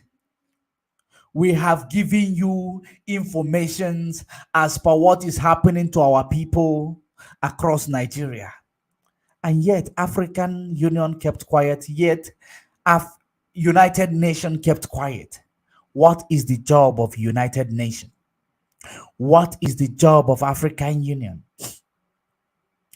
Is your job to watch injustice being done against a black people in a black nation by the neo-colonial tool called our political leaders, called our politicians? Is it your job to watch those things happen? But the American citizen was, apprehended by terrorists. There was no scratch done on this person because America flew straight to come and rescue them. Why don't you, America, why don't you, Britain, come and rescue your citizen that was captured by a terrorist called Nigeria government? I know that when I call them this, Facebook apprehends me just like they did right now. But the most important thing that I am saying here is that if American citizen was able to be saved by Americans without any scratch done on them from the heart of terrorists or from the heart of terrorists in Nigeria, why can't Britain save their citizen from this heart of terrorism in Nigeria? Does it mean that Black Lives Matters only in Europe and America? Does that mean that Black life does not matter in Africa? Does that mean that, just like we have seen something making round on social media, that a footballer kicked a cat? A cat, you know what is a cat? Meow. A footballer kicked his cat and he was given a fine.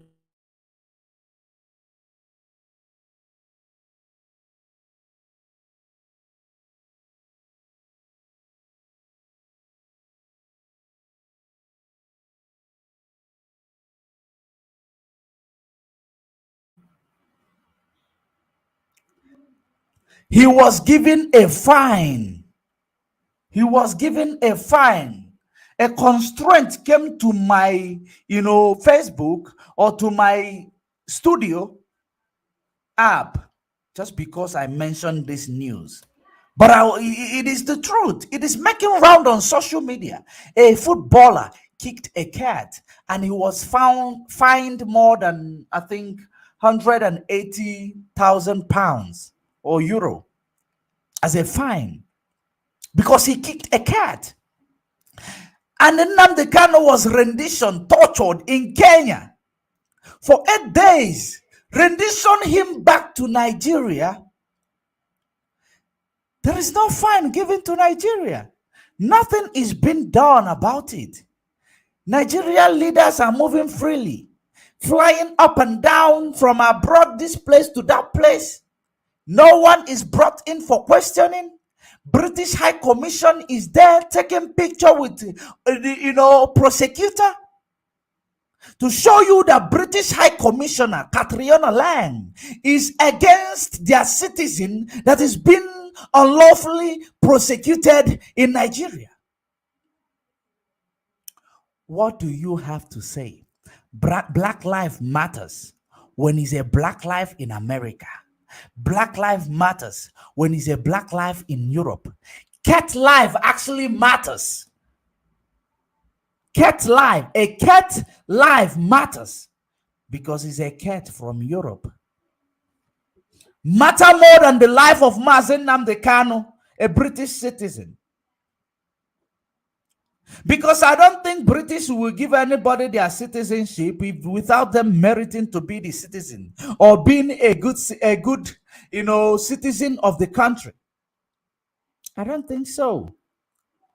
And as long as he's a British citizen, he is entitled to all the benefit in Britain. He is entitled to all the benefits in Britain.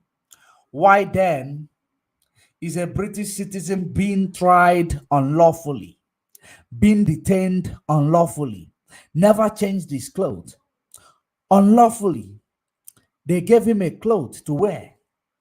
Nigeria government chose that they will give him a cloth made by, foreign countries to wear, instead of allowing him to wear a cloth made locally.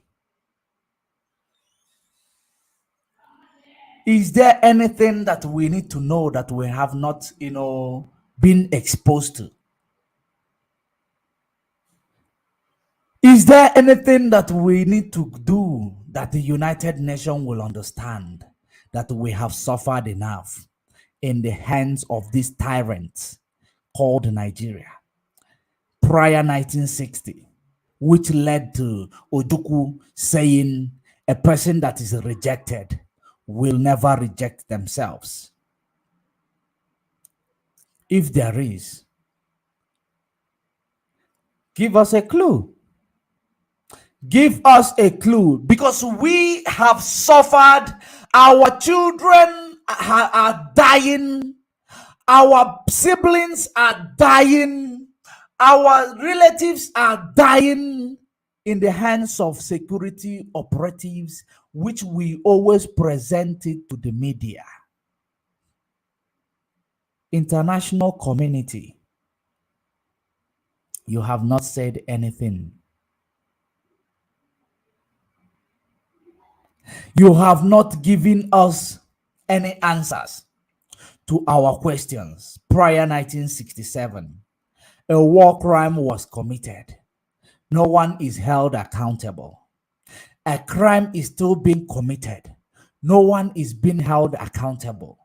A border was closed for our people not to get food to sustain themselves from the war.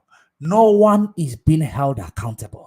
That Kwashoko killed almost 3 million women and children. A war crime that is supposed to be tried in ICC. Gowon is still there moving freely. Gowon is still there moving freely.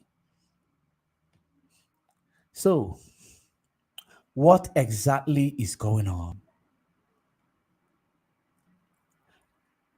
What exactly is going on? And yet we say Black Lives Matter. Let us continue to listen to the legal team. Now, this case is on appeal, and you cannot charge a person on a law that is still inchoate. They have nothing to say. What do they say when we said that this court has no jurisdiction? Because you have not said that the law was breached here. You are saying it was breached in another country, and it had ricocheting effects here. Where is the predicate? This case has no jurisdiction, this case has no jurisdiction in Nigeria. Whether be it the case of, they say he broadcast in heaven, it was held in hell. It has no jurisdiction in Nigeria. It should be having its jurisdiction in heaven, where the broadcast was made. It should be having its jurisdiction in heaven, where the broadcast was made, not in hell, where the broadcast was heard. That is exactly what is going on. Because this thing is the disgrace that I have received. That, I am not proud ever to ever show my green passport to wherever I go. Not proud. And I can assure you, none of you, no politician in Nigeria is ever proud. Not even a politician is ever proud to show their green curse called passport anywhere they go. No politician. If they have any way they will be able to buy even a Ghana passport, these politicians, they will do it. And yet they are giant that is placed on Africa, that is bringing Africa down. That is the reason why they call them giant. This giant is what is making Africa go down. They place something that is, improper fraction. When you are in school, you put, improper fraction. When the number on top, is bigger than the number on the ground, it is called an improper fraction. That is exactly what is going on. You are giant of Africa. But to just cross and go into Ghana with your green passport, it's a biggest hassle of the century. Talk more of going into other nation. Wherever you go, every other nation you go, you are scared to present your green passport because our politicians have sat in a church and they have used the religious book to wipe their bum. That's what they have done. They shut in church, shut in temple, use religious book to wipe their bum. That's what they have done. If you can come out clean to say that you are proud to present your green passport for those of these criminals who will come and tell you, nah, Nnamdi Kanu did this, Nnamdi Kanu did that. If you are proud ever to present your green passport to say, I am a Nigerian, please comment it on the comment section that you are proud to present your passport.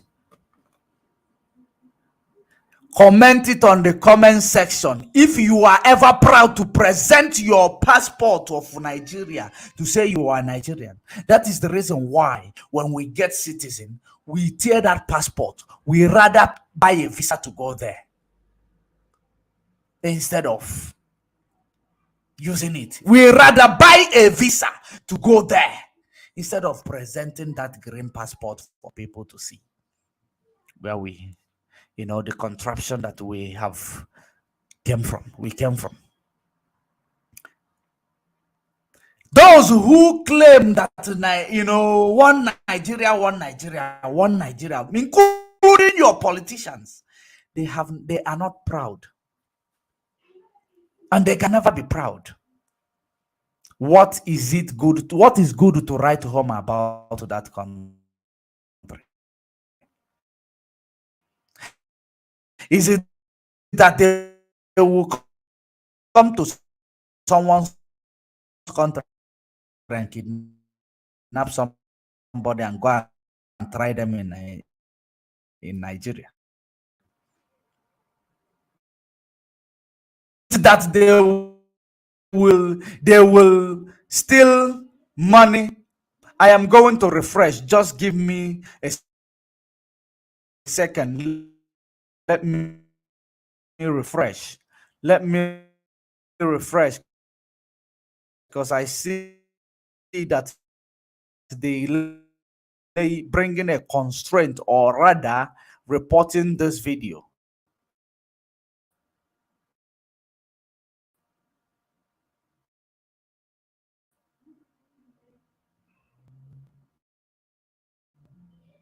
So,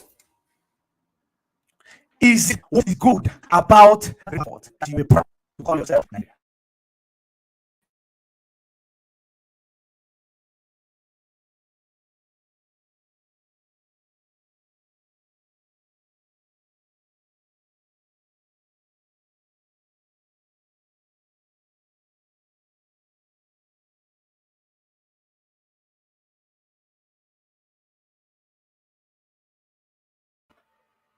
We keep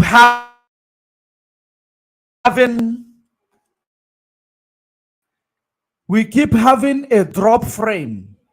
It means the enemy is reporting this video. The enemy is reporting this video. We keep having a drop frame, but we must continue. We must continue.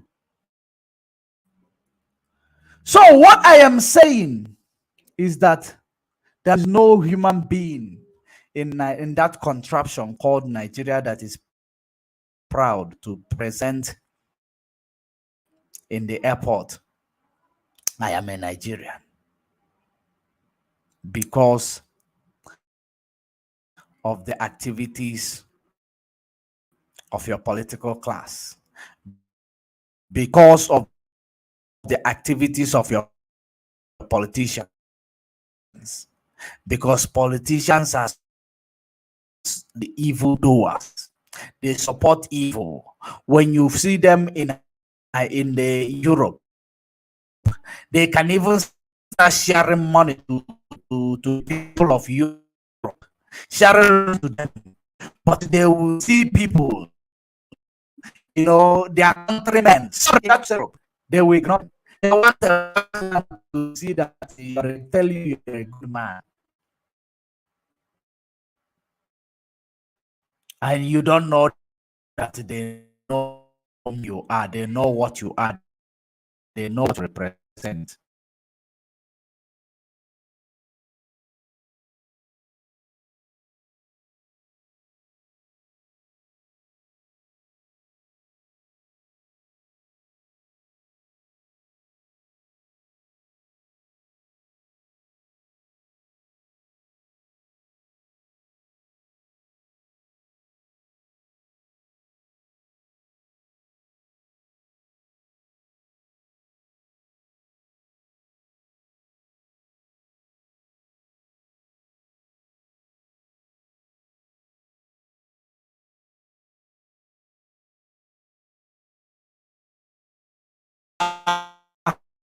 Having a serious challenges here. We are having a serious challenges. We are having a serious challenges, and I believe it is because we are talking about the truth. We are talking about the truth. Therefore, they are fighting us because we are talking the truth. We are saying the truth. They are reporting this video. Those agents of evildoers, those agents of evildoers, they are reporting this video. They will succeed. I am trying. Someone confirm for me from the comment section that we are still live. Confirm for me in the comment section we are still live.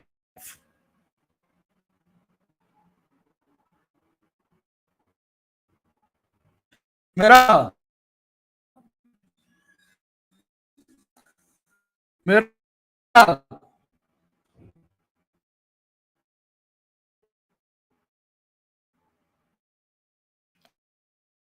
Meral.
So we must continue. We must continue.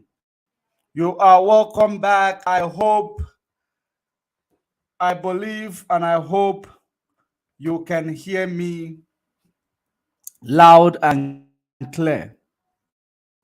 No, you can't hear me loud and clear. I can see we are still having a constraint. Yes.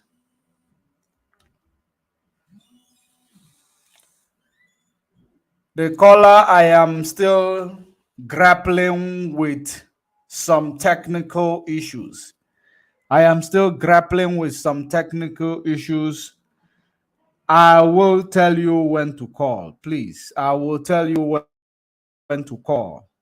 I am going to refresh one more time so that we don't find ourselves in a situation where we are going to be cut off in the middle of. I am going to refresh.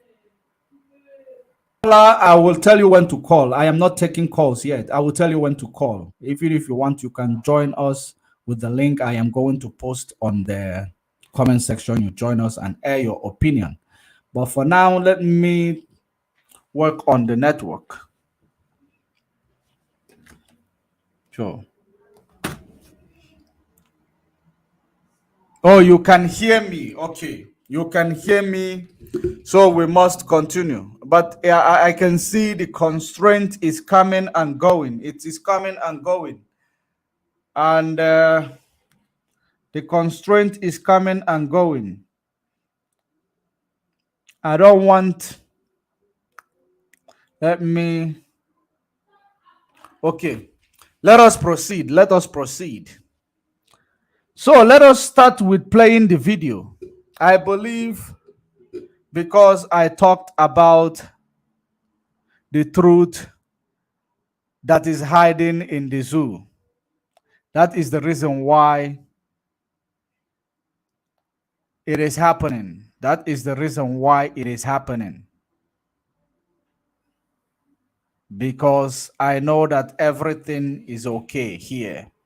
Everything is okay here. Technically, everything is okay here. Maybe they want to close this broadcast.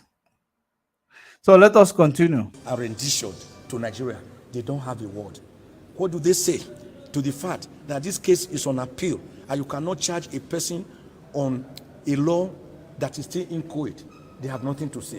What do they say?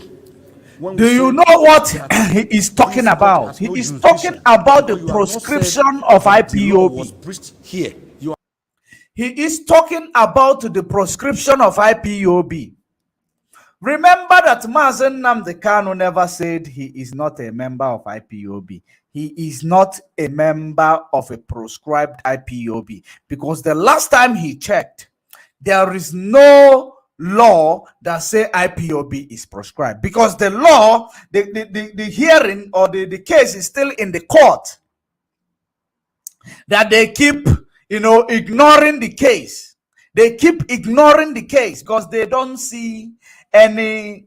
They know that they will, if they present the case, it holds no water. If they present the case, it holds no water. That is the reason why they keep pending the case, postponing it, acting as if the case doesn't exist.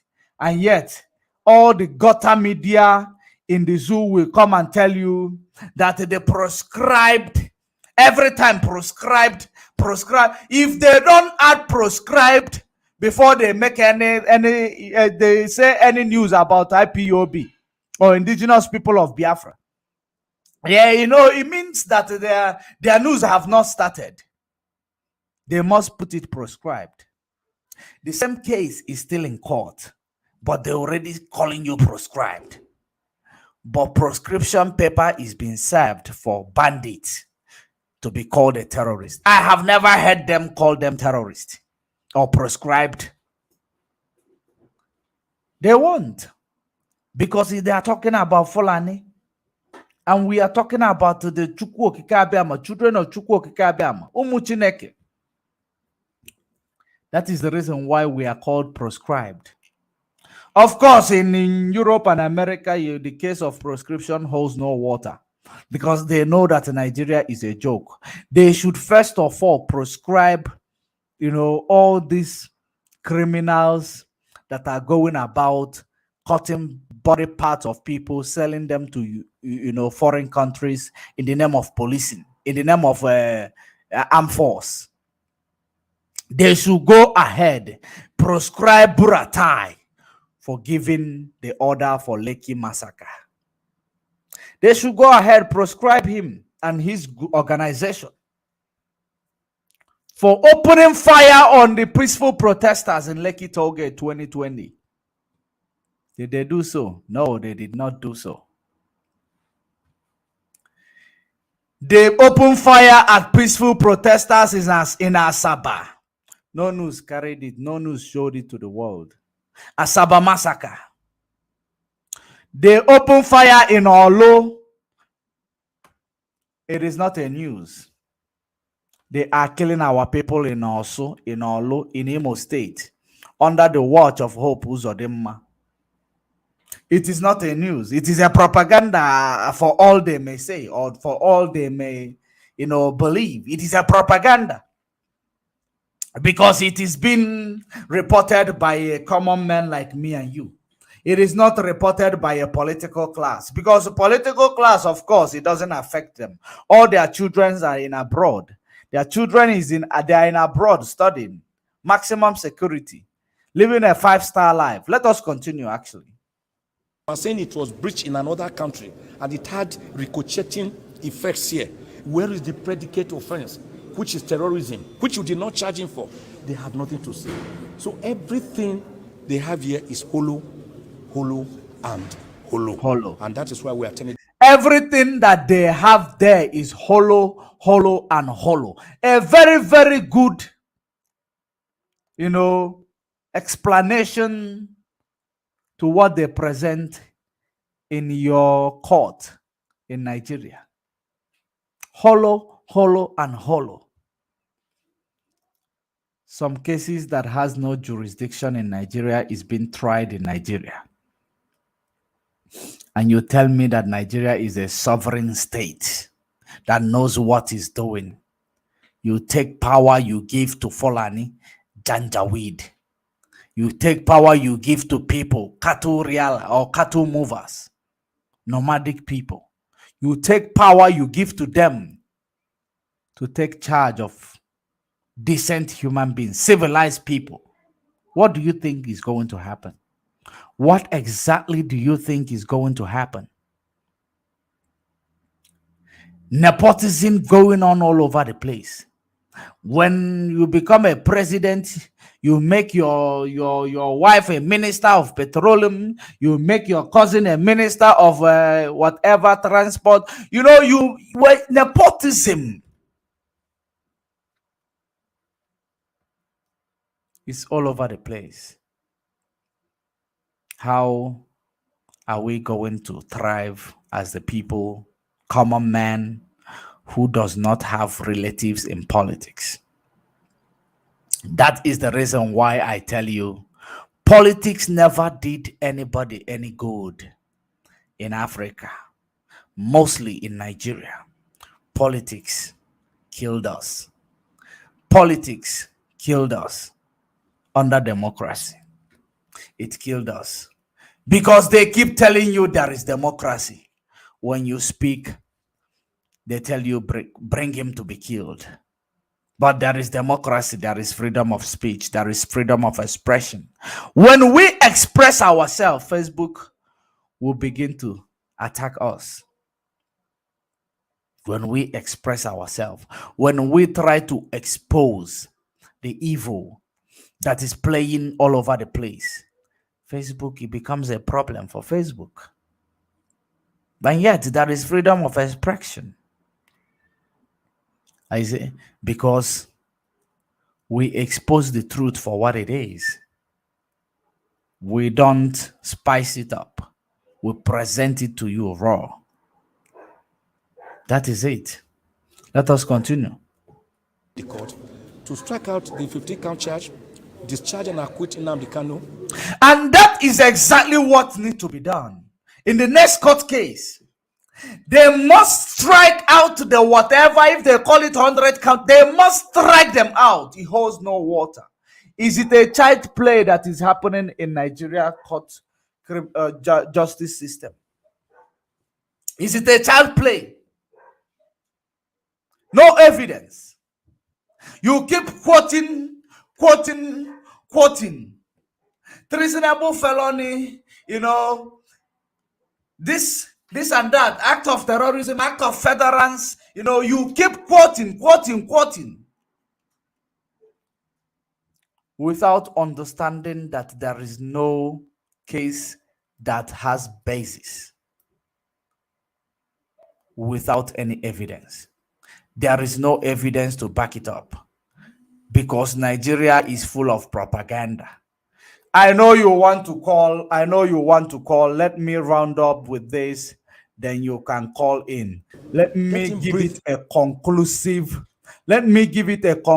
analysis. Let us allow it to play. Then I'll give it a conclusive analysis.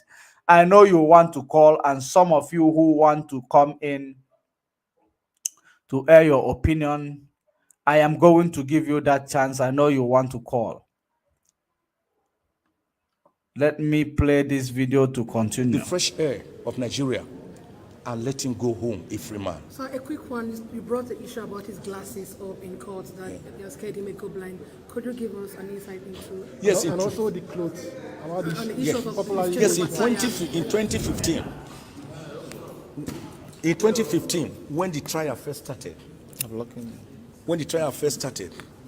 Nnamdi Kanu's glasses were sealed, and they are still with the DSS. Till date, he has no glasses. So when he now ran abroad for his jail life, when the military invaded his home at Afarauku, Ibeko, Umuahia in Abia State on the 14th of September 2017, he escaped by the whiskers of his hair. True, he was just lucky. Don't forget that on that day, 28 unarmed civilians, innocent civilians, 28 unarmed civilians were massacred. Extrajudiciously, they were killed. Trying to kill Mazen Nnamdi Kanu, the same person that they rendition to come and prosecute in Nigeria justice system. The same person they are trying in Nigeria justice system. Had it been that they succeeded in killing him in 2017, who are they going to be prosecuting today? Who are they going to be prosecuting today? These are the questions that still left unanswered by Nigeria judiciary. We continue. civilians were gruesomely murdered. So he escaped. And that's the person you are saying jumped bail. What you jump bail when instead of coming to court for trial, you voluntarily escape.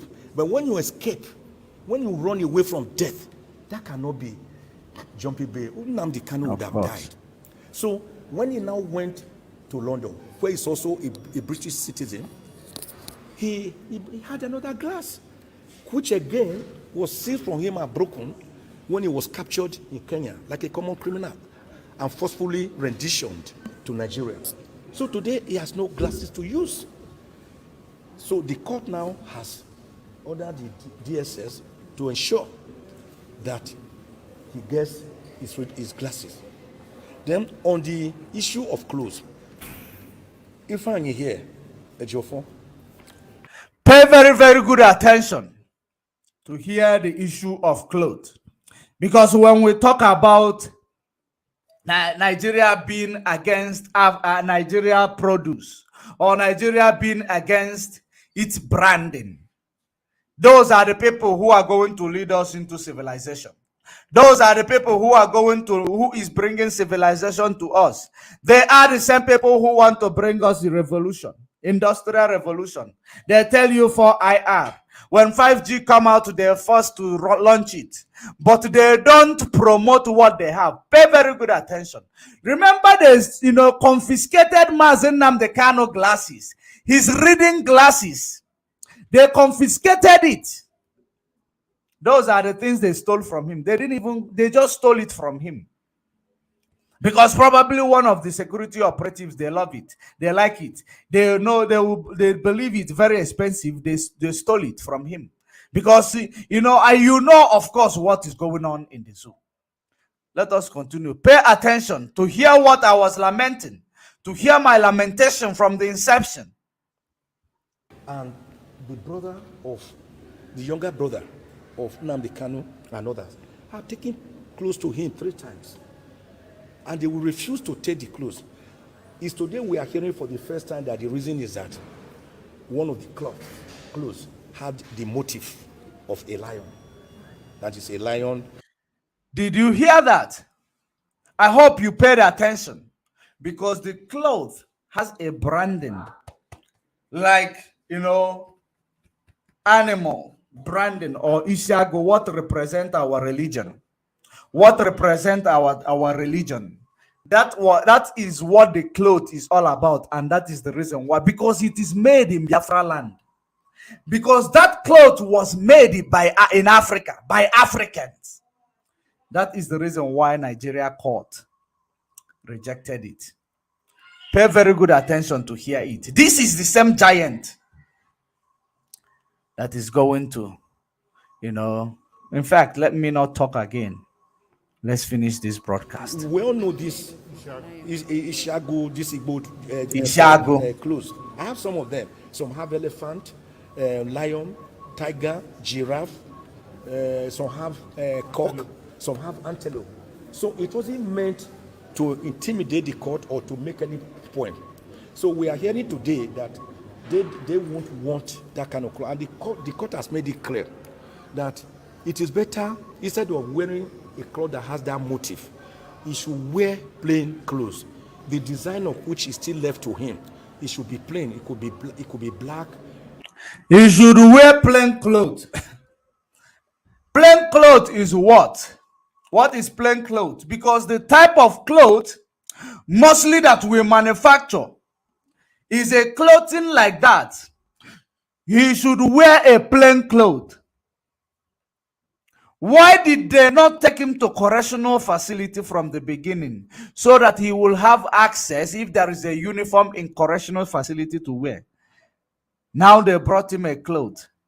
They say they are intimidated by the branding of the clothes. They say that they are intimidated by the branding of the cloth because it was made in Biafra land. Instead of them telling you that they don't promote anything made in Africa by Africa, they're now telling you should wear plain clothes. The one he was wearing was branded. It was branded. What was that brand? It was branded. It is not African brand. They allowed it. But when they saw the one that is African brand, they said no. They are feeling intimidated. They are feeling intimidated by African-made clothing. African-made regalia that Mazen Nnamdi Kanu was wearing. The same one Buhari wore when he visited the East. Hope Uzodinma gave him. He never felt intimidated. Or Hope Uzodinma never felt intimidated seeing it, Buhari wearing it. But they're feeling intimidated here. They're feeling intimidated here because they want him to keep promoting foreign texture, foreign regalia, foreign design. That's exactly what is going on. Let us continue. Red, white, green, yellow, sky blue, it doesn't matter. And we also agree to that effect. That from now onwards, the cloth we give to him will be plain clothes. We didn't know that was the headache of the DSS. According to what the director said, he said it goes against their procedure. And then Nnamdi Kanu, like the obedient young man he is, he nodded and told the court that I agree. I will do as you have said. So it wasn't really an issue at all. But I think, to me, that was a red herring to escape from the fact that they have continuously breached the orders. Yes, somebody said something in the comment section. What Mazen Nnamdi Kanu wears now is a Fendi made by a foreign country, Europe. A Fendi made in Europe. But now Isiago, the Fendi that is made locally. That no wonder in Nigeria, when you buy anything that is coming from the US, it is original. But when it's made in Aba, even that Aba one will last even longer, that you can even write it in your will. When it is made in Aba, a Nigerian will tell you, this is not original, it is African brand. Mental slavery. Facebook, pardon me because I will say it. That is how it is. It is mental slavery. Mental slavery. And some of them will tell you that they are civilized people, but they don't promote their own local things. They don't promote made in Aba. They don't promote made in Eko. They don't promote made in Onitsha. They will never promote it. It is made by Igbo man. It is made by Biafran, or it is made in Africa. They don't. Why is the children of politicians not attending school in Africa? Why are they not attending schools in Africa, in Nigeria? Okay, if I say in Nigeria, because of course the politicians did not build infrastructure that will enable people to go to school and learn something. So they are bound to send their children outside Nigeria. So why can't they send their children to go and study in Ghana? Because there is steady electricity, there is some good infrastructure still remaining in Ghana. Why can't they send them to South Africa? There are some good infrastructure there in South Africa. Why can't they send them to other African countries? No, but they won't. They chose to send them Europe and America. Because anything made in Africa is not for Nigeria. It is not for Giant of Africa. Anything made, branded in Africa is not for Giant of Africa. Because all of them are myopically, blind. They are blind, actually, rather. They are colonized. That is what is their problem. Mental slavery. Mental slave. When Bob Marley say, emancipate yourself from mental slavery, it is only you that will be able to emancipate yourself from mental slavery. Nobody but you can do that for you.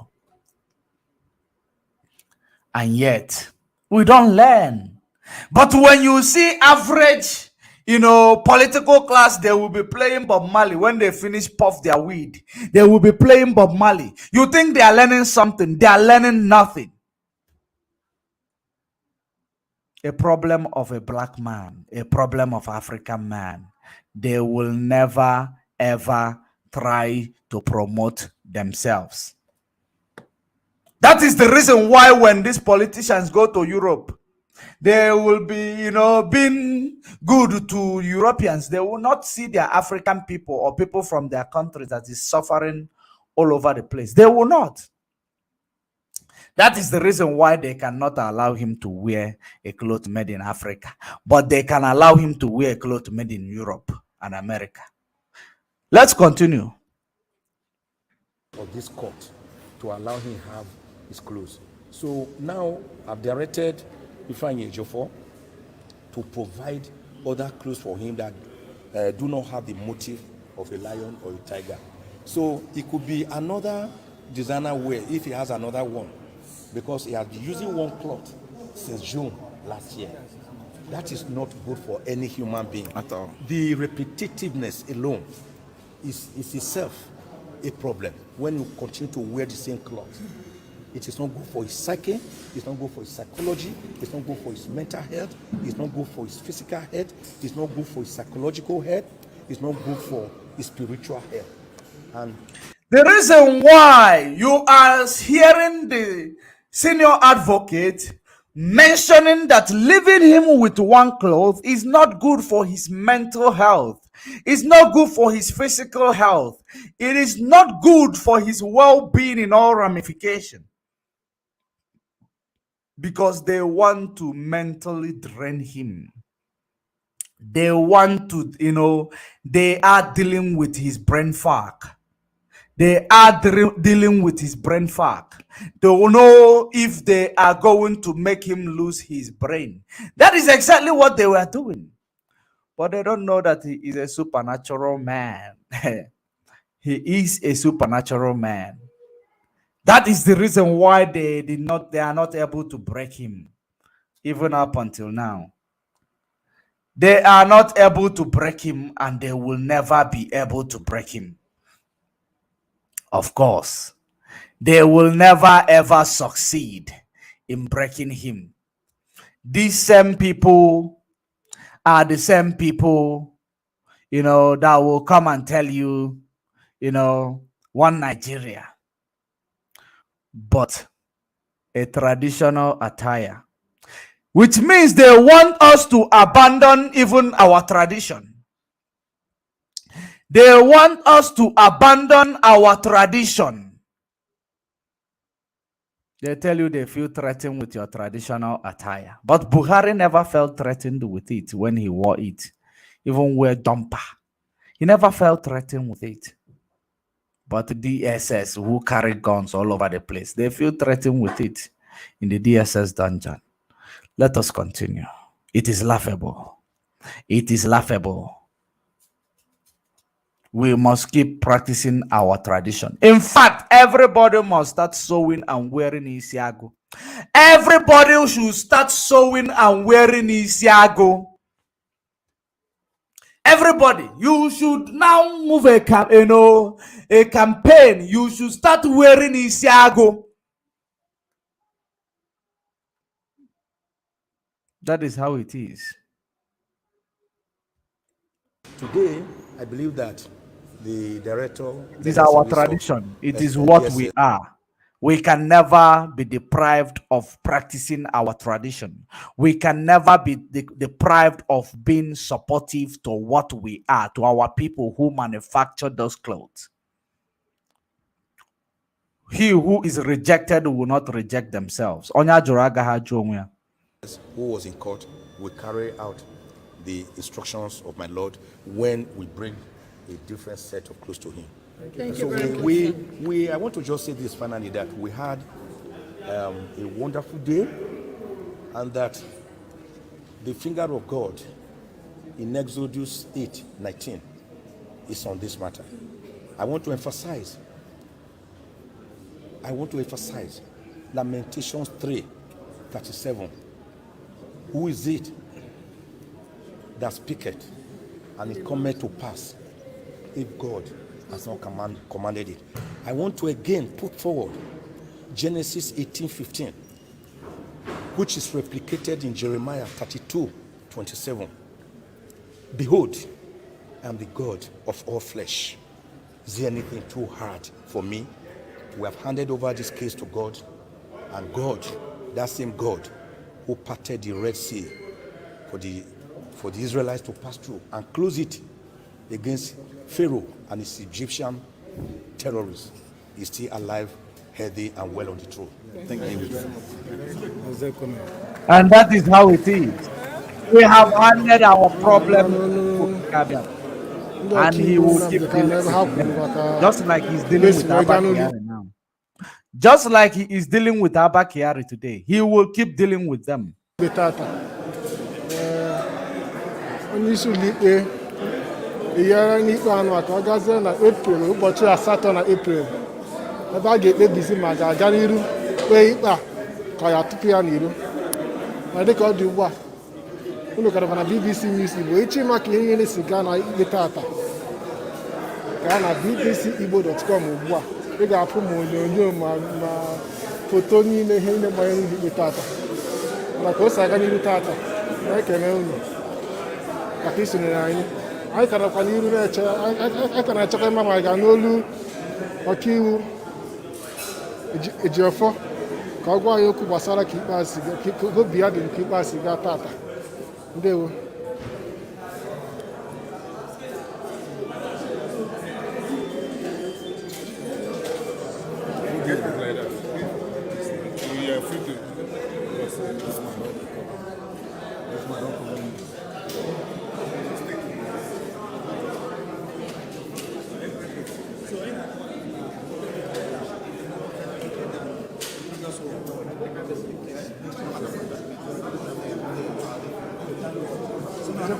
Today's court hearing is perfectly okay, and they compared to the previous one, and we are heading forward, we're moving forward for the greater.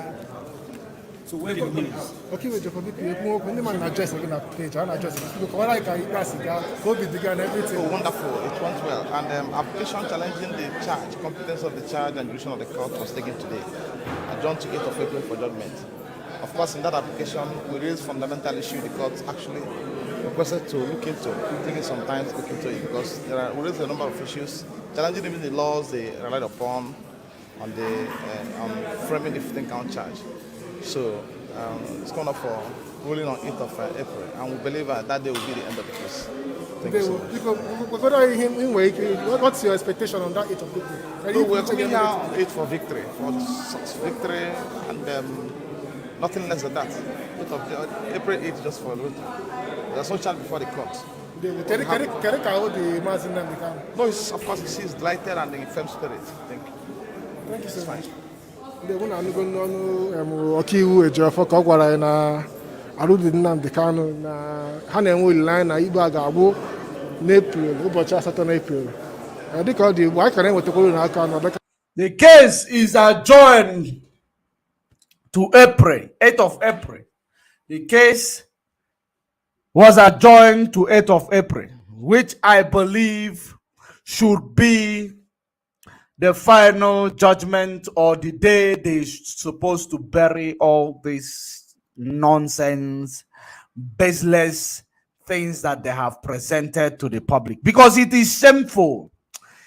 It is shameful. Like, I feel ashamed of myself. That is part of the reason why you cannot be able to present that green thing you have.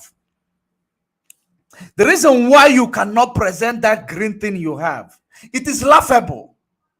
You speak wherever you spoke. They heard it wherever they heard it. Now it is a treasonable felony out of federal terrorism. Can you imagine? And going further to prove to you that when you jail the Nigerians, when you jail Mazen Nnamdi Kanu, you indeed, or you of course jailed the whole Biafra nation. Let me show you. I am going to grab it from, let me show you from here. The things that transpired in court today. Let me show you.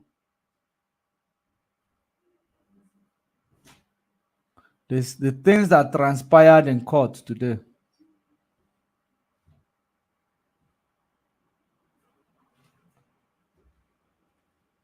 Yeah, let me show you this.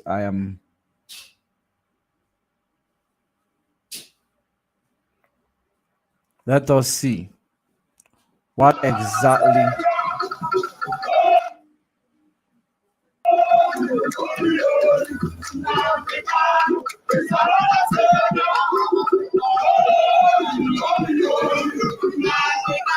I hope it is this.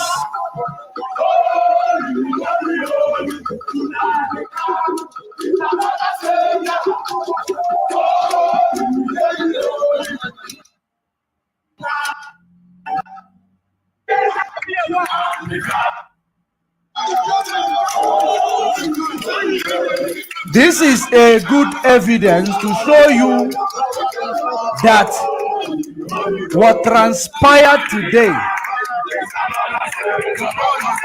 is indeed all Biafrans are being held. There is one important part I want to show you. There is one important part of this where I want to show you, not here.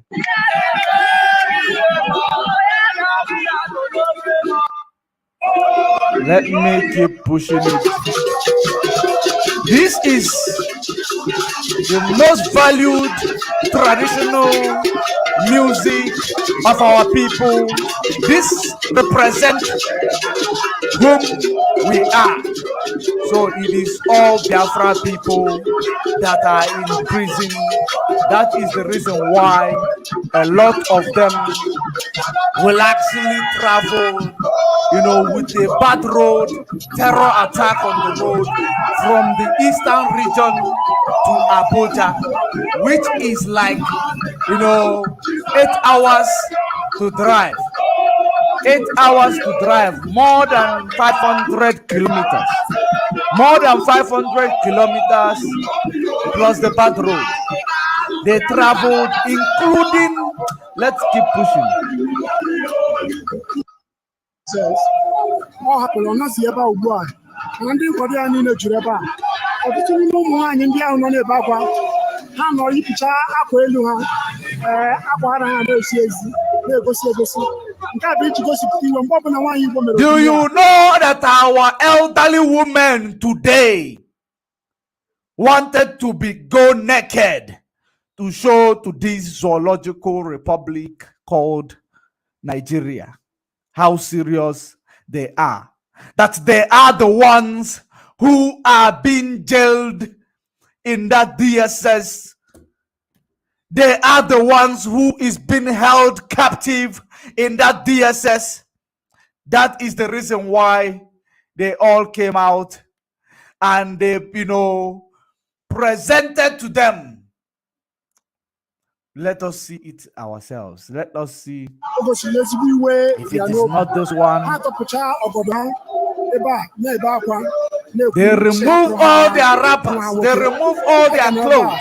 Crying well on the floor with the heat and the sun that is, all over the place there. They decided to fall on the floor in solidarity with their son, one and only Master Nnamdi Kanu. They tell you he is another savior. You think they are bluffing.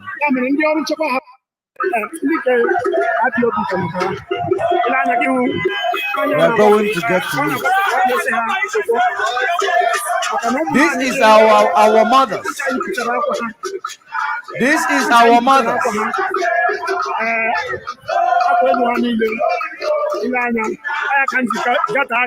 This is our mothers. This is them. I wish I will find the place where they started removing their clothes. Removing their clothes in front of the court. What does that tell you? Have you ever seen people, elderly women, coming out to stand in solidarity with a terrorist? In the history of this world, have you ever seen elderly women coming out to stand in solidarity with terrorists? Have you ever seen it? The one they charge with the act of federal terrorism, treasonable felony. If he is indeed what they call him, do you think the woman will come out to remove their clothes to show how they feel about all this shenanigans against the Igbo people, against Biafra nation?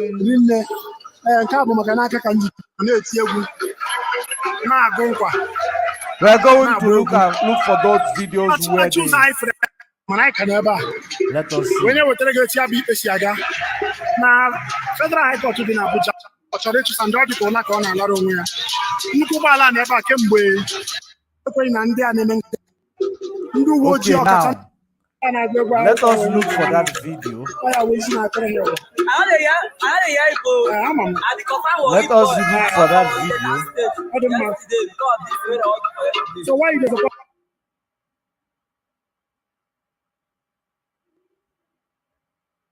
where our women showed how they felt or how they are feeling about the injustice that is being meted on Mazen Nnamdi Kanu.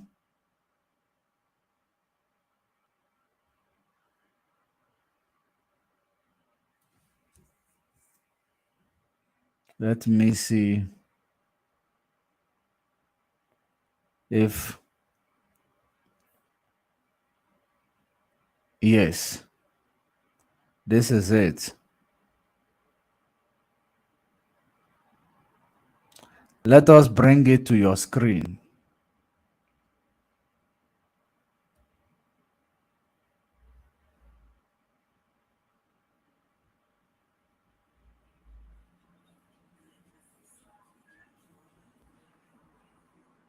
Kubani nke mere ka anya ya na-akawanye njọ anyị amabeghị ihe Binta Nyako nwere ikwu maka nke ahụ. Agwara gị na Let us see ntakịrị soro nchi ya gbasara Valentine what our mothers, because they know the value of Mazen Nnamdi Kanu, who stopped the terrorists from raping them in their farm, who stopped the terrorists from destroying their farm produce. Terrorism Act. That is the same. Our mothers took it upon themselves to come and demonstrate. That is what our son is saying. If our son, let our son come to us. We have come to take our son. That is our son.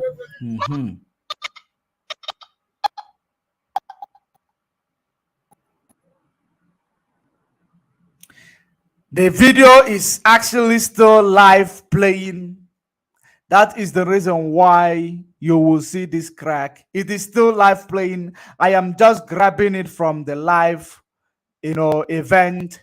I am just, sharing it from the live event. It is still live playing.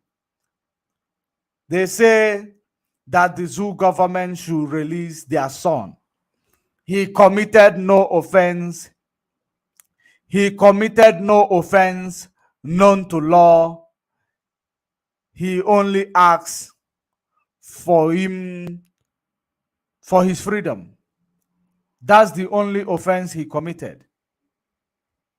His only offense was to give him freedom for his people. That was his offense.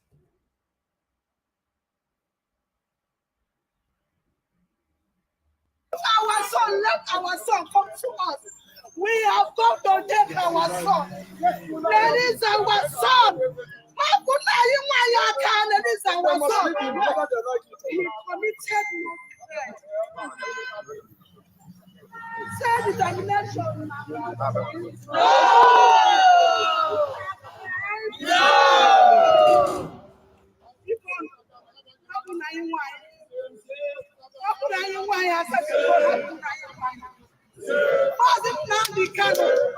Let us free him and let him go.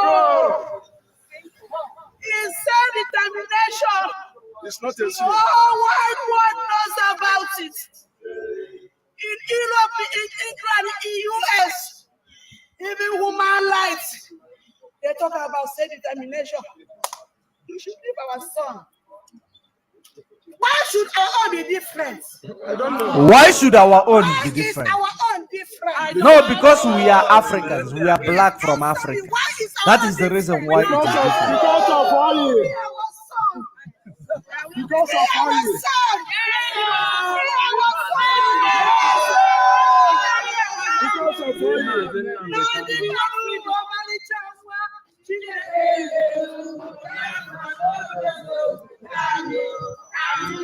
The meaning of this song is that Nnamdi Kanu is the best child given to our nation to fix our nation so that everybody will live in peace, love, and harmony. That's the meaning of the music that they are singing, the song that they are singing. It is a part of a way to express their love for Mazen Nnamdi Kanu. And when when our mothers come out in a time like this, things will always change. If you refuse to change things, the plague of Egyptians will befall Nigeria. That is the sign. The plague is coming. The plague is coming. That is the sign. The women have risen up. The women, our mothers, have risen up. The plague is coming. The plague is coming. In case if you are not aware, the plague is coming. It cannot be averted. It is not, it can never be averted. It is imminent. The plague that is going to fall on Nigeria. It is coming. Rain is about to fall. So many of you will not understand it. You don't understand when our women came out during the 1967 extrajudicial killing, the 1967 war. You remember what happened when our mothers came out. That is exactly what you are seeing. That is the end of predicament for children of Chukwokika who lives in heaven. That is the end of their predicament. A beginning of a new beginning. That is exactly what you are seeing right now. That our women, our mothers came out. Our mothers came out to demonstrate. Even fell on the floor. Look at our mothers. If you know how hot that floor where they are sitting is, you know Nigeria is close to hellfire. That is how hot that road where they are sitting. But they don't mind, they don't care. They are getting burnt, but they decide to do it to show you that Nnamdi Kanu is not just, is not just a savior to our people. He's not just a savior to our people. There is something that, in the history of Jesus Christ, Yeshua, the one you call Jesus Christ today, there is some analogy between his time and this time of Mazen Nnamdi Kanu. That is the reason why you see our mothers laying on the road because of this man. There is something fundamentally wrong with Nigeria structure, Nigeria as a nation.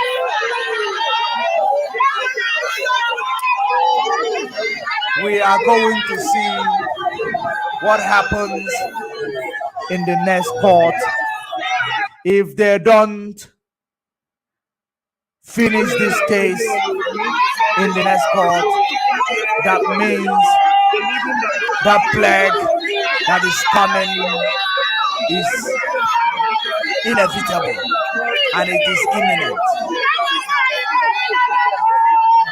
This is our mothers.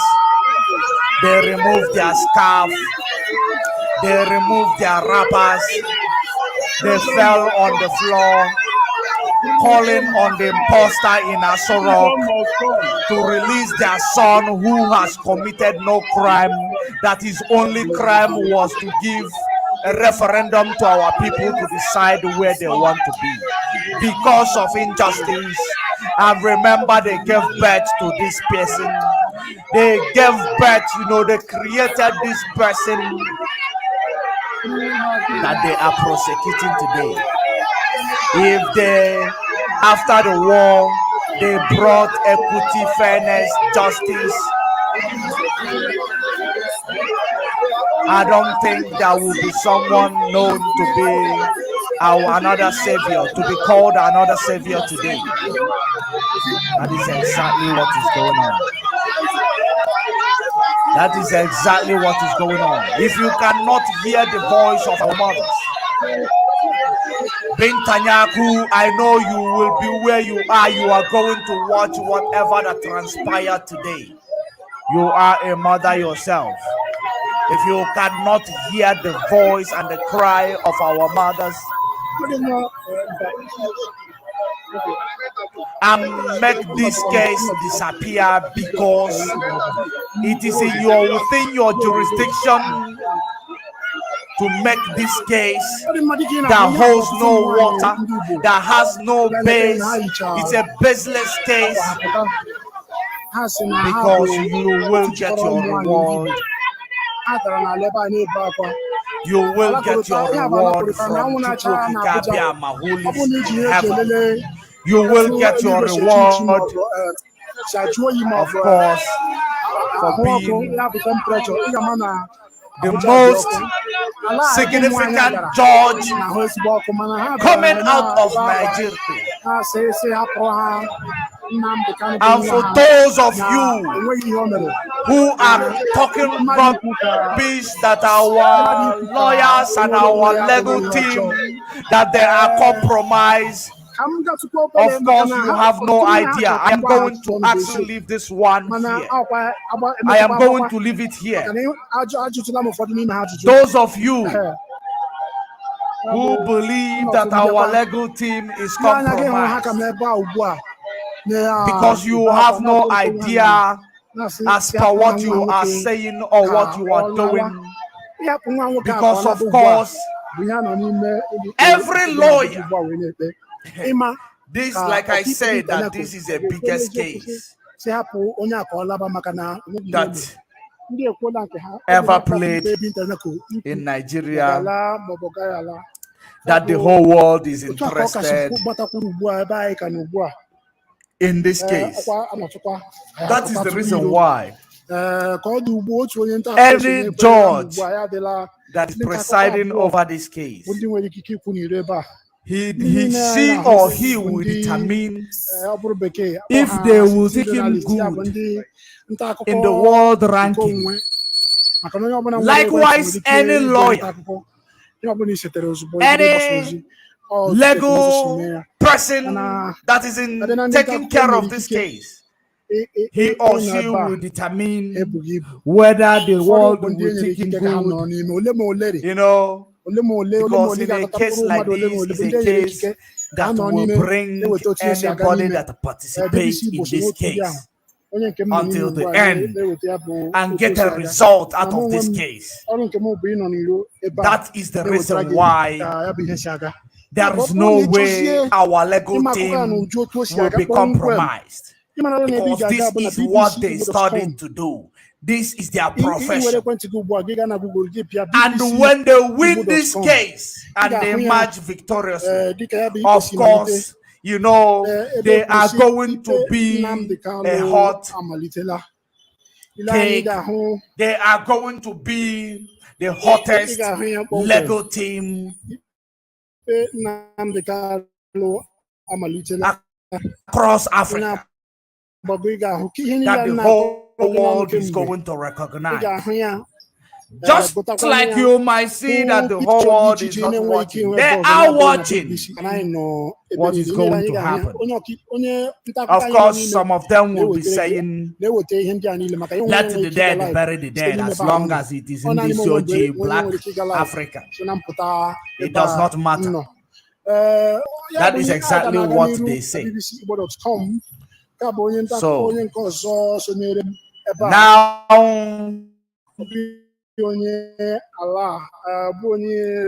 you can call in now. You can call in now. Those of you who have something to say, you can now call in. I have sent a link to my comment section.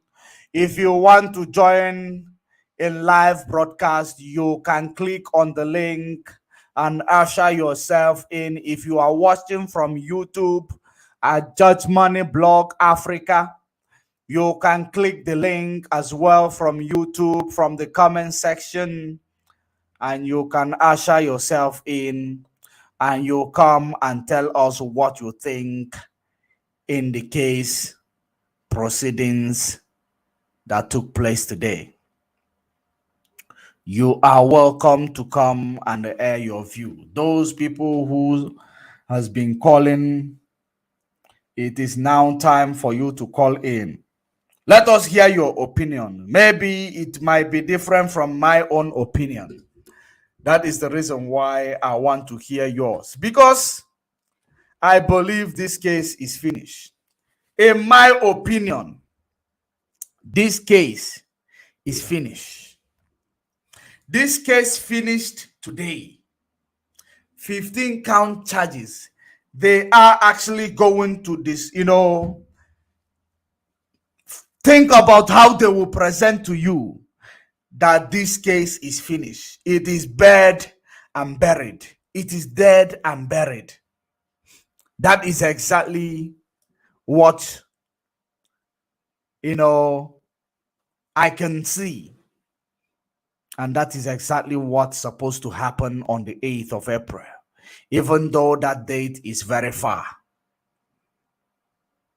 But we will wait patiently to hear from them, because this case is completely finished. You know what is finished? It is demolished. And that's how it is. The case is demolished. It has no basis. It has no basis, because the social media investigation that they've been conducting, it has no basis. That is exactly what you have to understand. That is exactly what you must understand. Let me place the number to call as well on the screen for those of you who does not want to come in to speak directly to the world. The number is rolling on the screen. You can actually click or call the number on a WhatsApp call.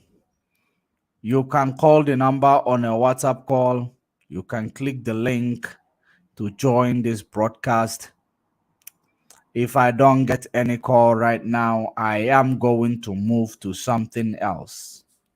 If I do not get calls now, and I don't want to, when I move to something else, you start calling.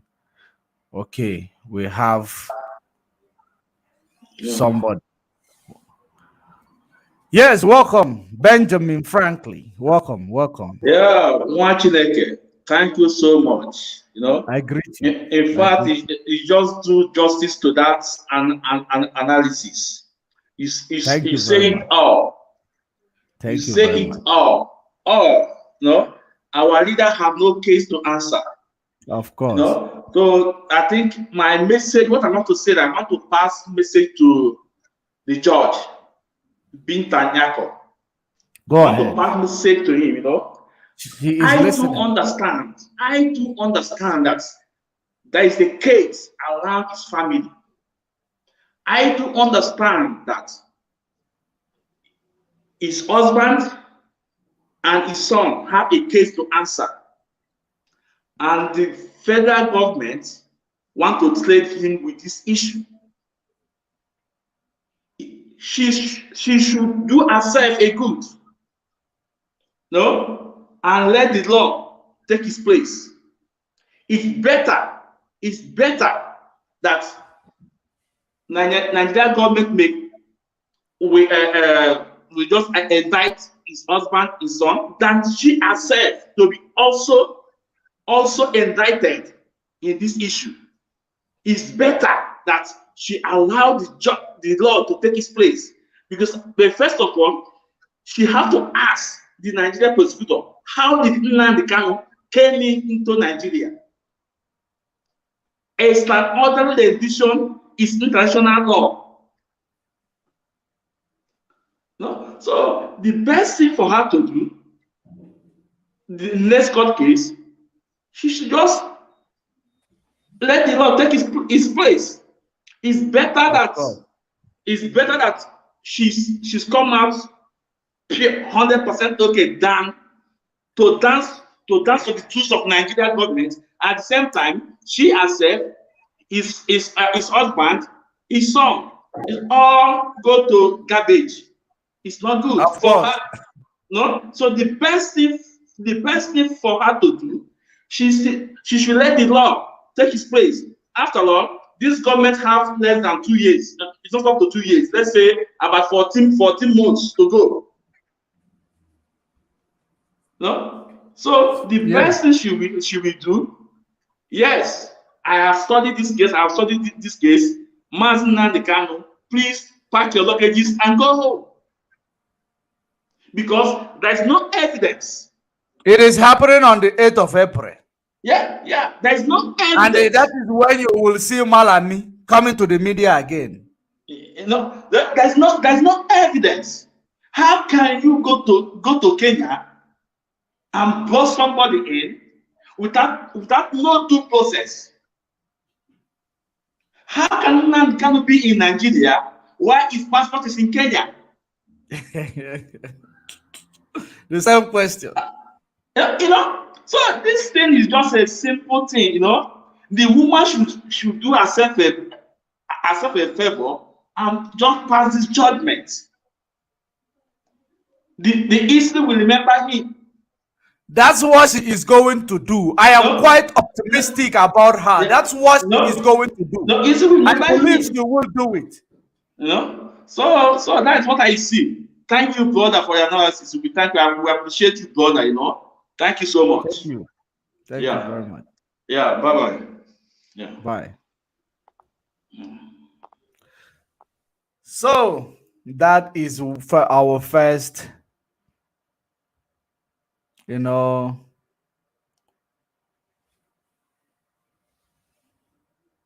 audience joining us. The first audience joining us who was following the broadcast.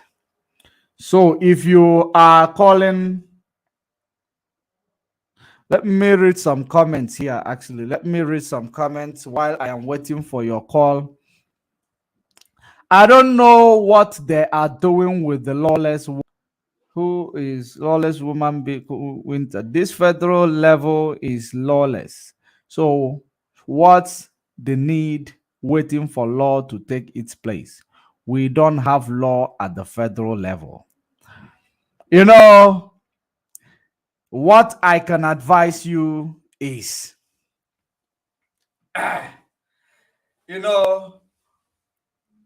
we don't want to be a tortoise. That is something, the way I am going to analyze your comment, that is your opinion. You are entitled to your opinion as well.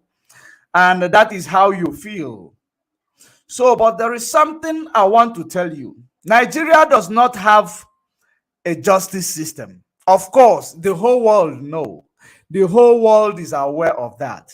But there is something I want to let you know, Ekele Igbo, that this case of Mazi Nnamdi Kanu, there is a case of extraordinary rendition here. There is a case of extraordinary rendition here, being a British citizen. So, whether they have a justice system or not, in this case, they must have a justice system. You have no idea. In this case, they must have a justice system. United Nations is paying attention. Africa Union is paying attention. Even if they are conniving. This type of case is not the case that you need to, you cannot hide away from this type of case. Nigeria indicted themselves to the highest level this time around to go and commit international crime by extraordinary rendition, kidnapping, torturing. You have no idea. So every judge that will preside over this case, you don't know the reason why I keep telling you that I wanted to actually move a motion for the judge to recuse herself, but on a contrary, My spirit told me that this judge will deliver, because no one wants to be in the bad book of the world. Because of course, the whole world knows Mazen Nnamdi Kanu committed no crime. The whole world is watching. The whole world is watching. Likewise, our legal team. Our legal team does not want to be a failure, because the whole world is watching as well. They will never want to be a failure. So that's something you need to understand as well. So when you understand it, I believe you should allow time to tell. You should allow time to tell if Nigeria will implement justice system this time or not. That is the reason why we don't want to, be, we don't want to be the one. Let them indict themselves. Let them be the one. I will book agwo before I low. Kai jidelu for no ogu. If I follow to agugagu, what is remaining one is finished. We want to see what will come out of the justice system of Nigeria, that we may prove to the world. You have no idea. Odudu benamu. Odudu benamu. If you kill it, if you try to remove it, the pain will kill you. You see, that is what is going on. There is no way they will escape this time around. There is no way. In as much as there is social media. Do you know the reason why they claim they won the war in 1967? There is no social media like this. There is no social media like this. That is the reason why they were able to block the borders. They were able to block the borders and make food, block food supply. Block our people from accessing food. That is a war crime. They can no longer commit that nonsense again, because our eyes are open. We know what we never knew that time. There is technology that we never had that time. That time you had black and white TV. Of course, many of you don't have TV. How are you going to see what is going on? While British was controlling the media. This time around, they have no control over the media today. Because if they are controlling CNN, they cannot control my Twitter account. Right? If they control CNN, they cannot control my Twitter, Instagram, Facebook. They cannot control it. One way or the other, news will come out. That is the most important thing in this era that we are. It is for generation. The generation to be liberated. Let us continue. Let me keep reading the comments. I see the emojis. The zoo, I hate what will come to them. Of course. The thing there is that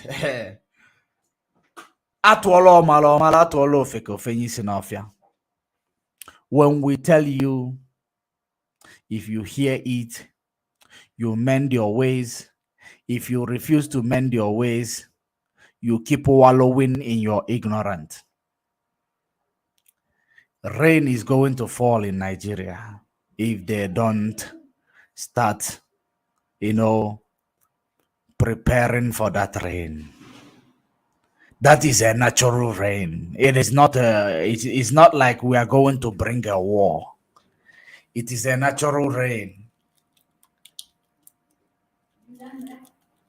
A disaster is coming. But only if they make a good decision. The plague of Egypt is coming to Nigeria. The plague is coming because they have beaten more than they can chew. Let me read another comment. The best thing her is to let our great leader go home. If not, she will be written, she will be write her name in the bad history. Of course, that is exactly what I am emphasizing.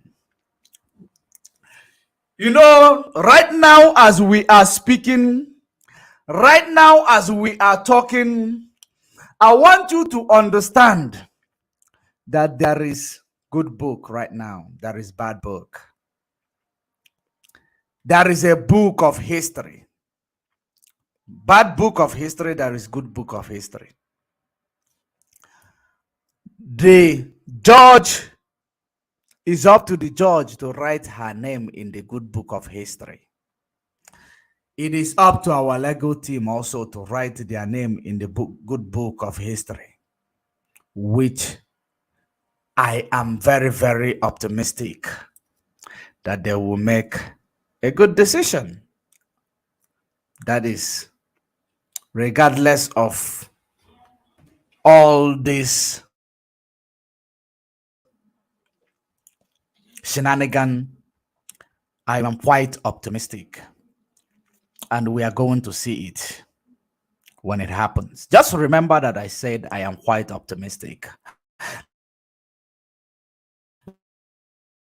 Let us freedom in not folk tales. I don't understand this one. We'll move to another one. Please, the meaning is word. Please, is the meaning. Okay. Is the meaning of this word. Is the meaning of this word jurisdiction?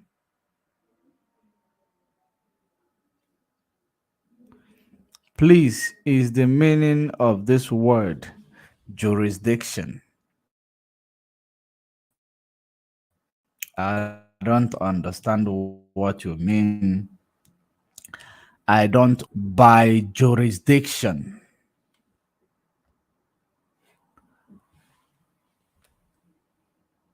Jurisdiction.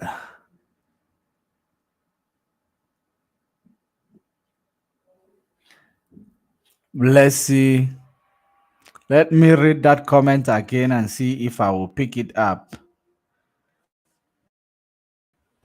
Jurisdiction.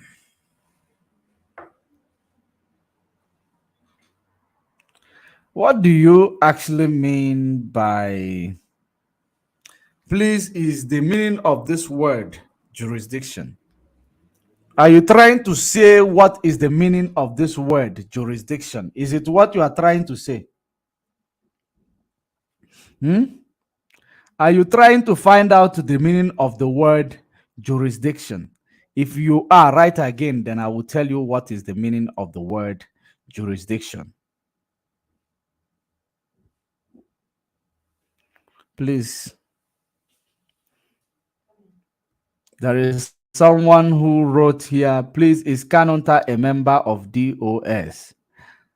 I am going to answer you. Kanonta is not a member of DOS.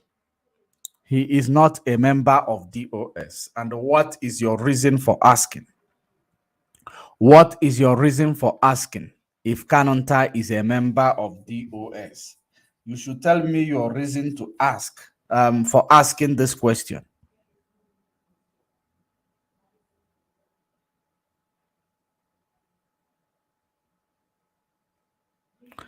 Let's see this one. If Mazen Nnamdi Kanu is in the Nigeria cage with Daniel and the lion, you, Hausa Fulani, are in the 1819 slave master cage forever. Unfortunately, without Mazen Nnamdi Kanu freedom, the slave master will never let you people go because you are their highest tools and fools.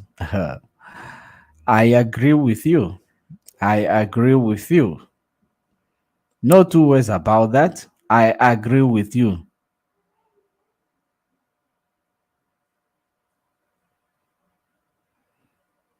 Garba Mohammed. This is a Fulani.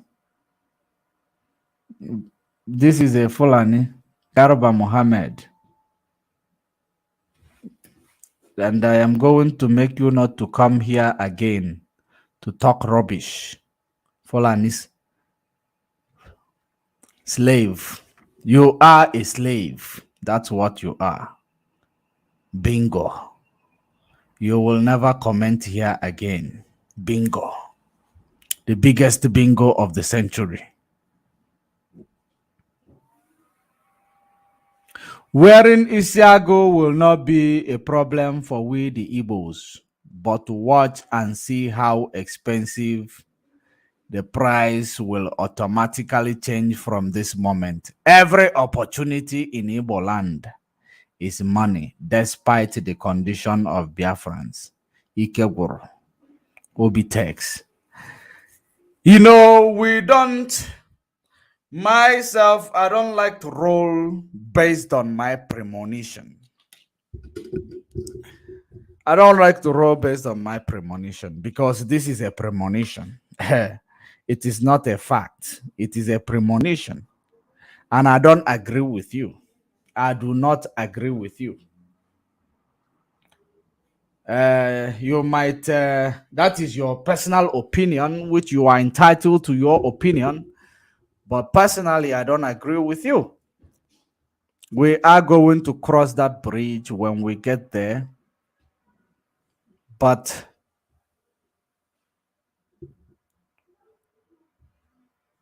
we move.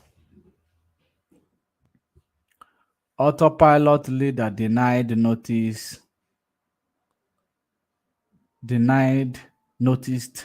the presence of our leader in court today.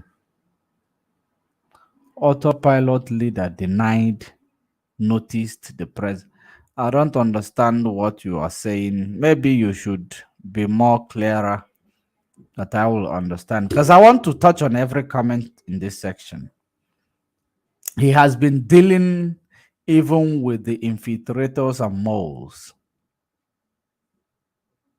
I know what you mean perfectly. Right now, Isiago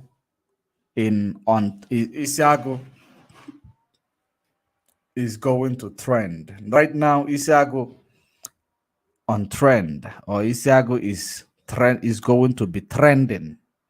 That's what he means.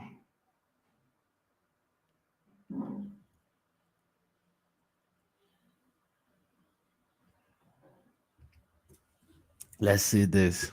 Whether 8 April or 10 April, the banning of cows starts as from 1st of April. They are playing the game. They don't know how to play it. They want us to consume our land again. But they will surely regret this old tactics soon. Of course. I love this comment. I love this comment. And that reminds me of the proclamation. That reminds me. I like that comment. I like that comment. Mazen Namde Kanu is very smart. I like that comment with Jogu. He is very smart. He is very smart. He knows what he is doing. He is not just smart because he is smart. He has a divine mandate. It comes with smartness. It comes with every package. He is not just smart because he is smart. That is his divine calling. They are more than zoo.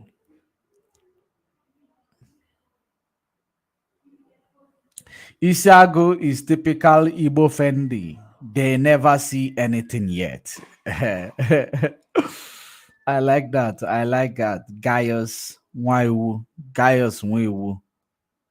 Some to your father. Oh, people are fighting. Let me see this one. But if Buhari is to visit any Igbo land, he will wear Isiago. Nonsense. No, it will not be a threat to them anymore. When Buhari visits, it will no longer be a threat to them. It will no longer be a threat to them. Why is people coming here to ask if Canon Takano is a member of DOS? What is the meaning of that? What type of question is that? What has Canon Takano being a member of DOS got to do with what we are doing here right now? What has it to do with what we are doing here right now? Canon Takano is not a member of DOS.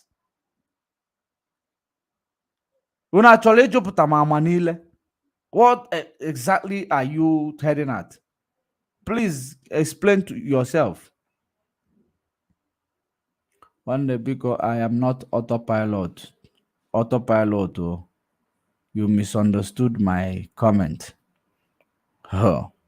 This is a medicine after death, because I saw your comment and I saw it clearly, and I am going to get to it again now. Then I will see if I didn't see right. If I did not see right, I will apologize to you. Long live Mazen Namdekano, long live DOS, long live IPOB, long live Biafra Nation. Ise.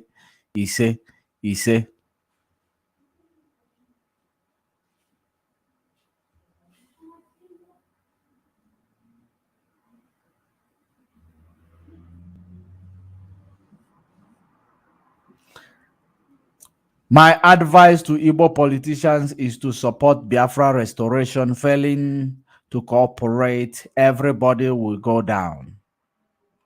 They are already going down. By the time Abba Kyari point his the members in his syndicate, they are already going down. You think Abba Kyari will go down for alone? He will not. Remember, he is good in telling people to agree that we're with you. He is good at that. He tells innocent people to agree that they are criminal. Why can't he point at innocent people, some criminals element that was working with him? They will all go down with him. So they are going down, just started. But to the people who are calling him Super Cop of Nigeria, Almighty Super Cop, salute. Almighty Super Cop, salute. Super Cop of Feni Fani Kayode. That is his Super Cop. Now I haven't seen him coming out to defend Abba Kyari again. It is his Super Cop. He's been defending him. They don't want anything good. America don't want anything good coming out of Nigeria. That is the reason why they are indicting Abba Kyari. That he's innocent. Is he also innocent in the issue of drug pushing? Is he also innocent?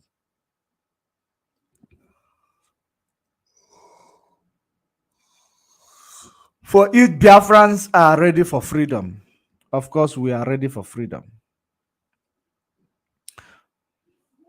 Mazi autopilot leader, and he Mazi autopilot leaders and his group said that our leader Mazen Namdekano did not come to court today. Oh, I think I came across where they are saying that the BBC was reporting rubbish.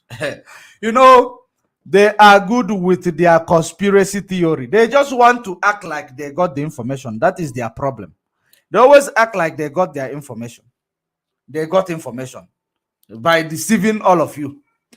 That is what they are doing. By deceiving all of you. If Njinaka was urging, I want to well be side them mess egg up. So also GG fella. So they don't have information. They always relay their information based on they tell you that it's critical thinking. They use critical thinking as an evidence. That is their problem, not mine. We proceed. The only solution to preserve Biafra is to free Mazen Nnamdi Kanu. Unconditionally. Failing to do so, everything in Nigeria will not leave. Somalia will be better than Nigeria. Somalia will be better than Nigeria. The message was loud and clear. This thing you are talking about, Biafrans already know it. The question is, what action are you leaders, IPOB, taking to force Nigeria to release Mazen Nnamdi Kanu, or are you waiting for Nigeria court? I am going to address you because I can see you are autopilot. When they write, we know. Because autopilot, they want to, they use their mouth. They don't use their brain. That is the reason why I am going to be kind enough to address this person, Azuzu Kodwin. Let me say it again, and I have said it before. We are winning this case. We don't need civil disobedience right now. That is beyond the proclamation that will start. Though that one is not actually civil disobedience. What banning of eating of a Fulani cow? It is not civil disobedience. And I will tell you why. Fulani, they are having sex with their cow before they bring it to our people.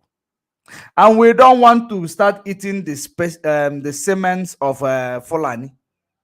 We don't want to eat abomination. That is a desecration of our people. We don't want to consume abomination no more. So it is not a civil disobedience. We have not engaged in any civil disobedience as yet. So we are still waiting for the court, of course. Hear it and hear it clearly. We are waiting for the court because Mazen Nnamdi Kanu has no case to answer. And we are going to tell you when that court is going boring. But for now, we still wait for the court. No, we don't require you to do anything because this is the case of wisdom. Don't indict yourself when Nigeria already indicted themselves all over the place. We know when we are being ignored. And when we are being ignored, we are going to fight back. But for now, we wait for the next court. We wait for the next court. We are peaceful, loving people. We are disciplined people. And we value discipline more than everything. And we continue to be disciplined until otherwise.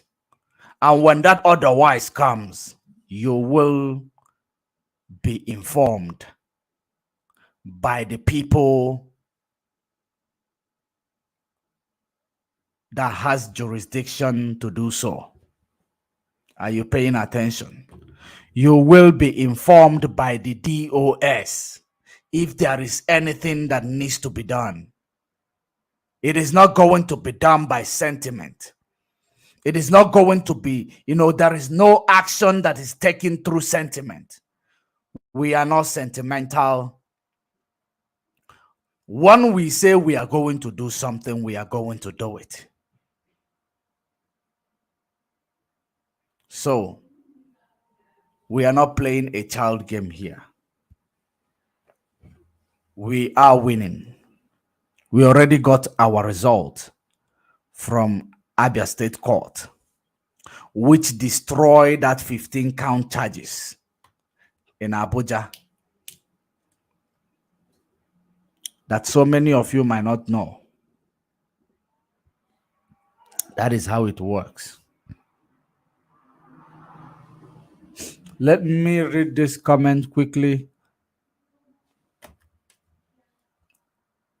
That Umar Simon Manjoku is a big-time manipulative born liar. He has overtaken the Zoo Nigeria number one liar, lying Mohammed.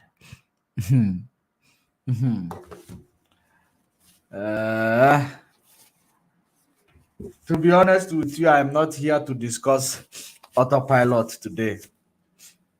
I am not here to discuss them. There is time for everything. They are not important. They are worthless. So we focus on the task at hand. We move.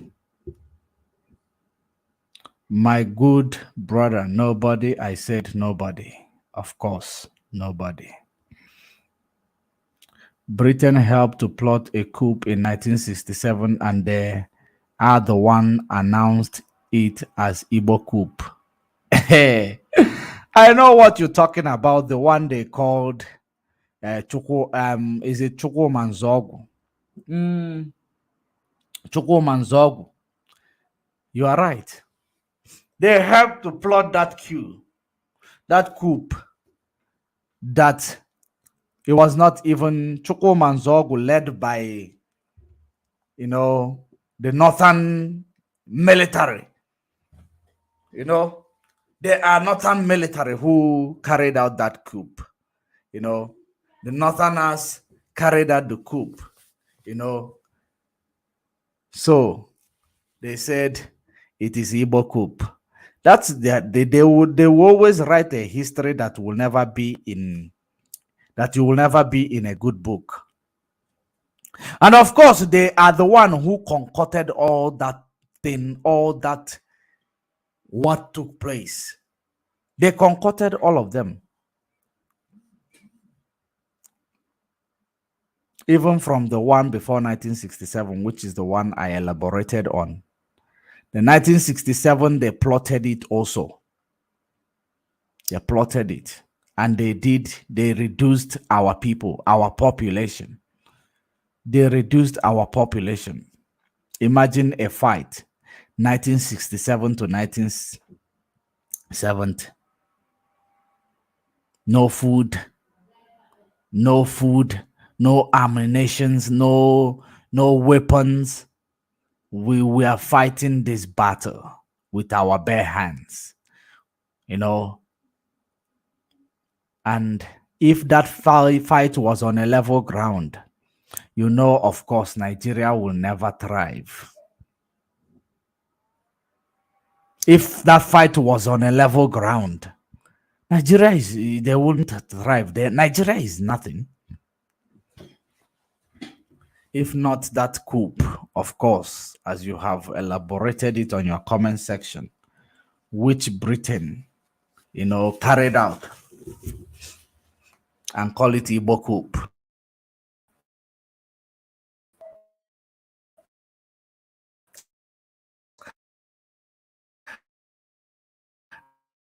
They did not hear it when Ojukwu went to Aburi. And I agree with Gowon what is to happen. Gowon came back and changed it. And yet Gowon will come and tell you today, it is Ojukwu. Britain is the problem we have. Of course. That is what this writer wrote here. Britain are the real problem we have. They are the one who created they created the arrow. They created the evil that is called Nigeria. So they are the number one problem that we have. Please, let's call in friend to my page. And that's what they are doing right now. Right on, buddy. You are on point. That one, Ode Perimanjoku was sitting somewhere in Finland telling his zombie autopilot that Emmanuel Kanu answered a call from prosecutor in clear view of everyone in court, which indicates to him that he sold his brother, and his Edu Kingdom autopilot fools believed him. But he told them stupid fools that they have their own lawyer that will take up the case from the present ones.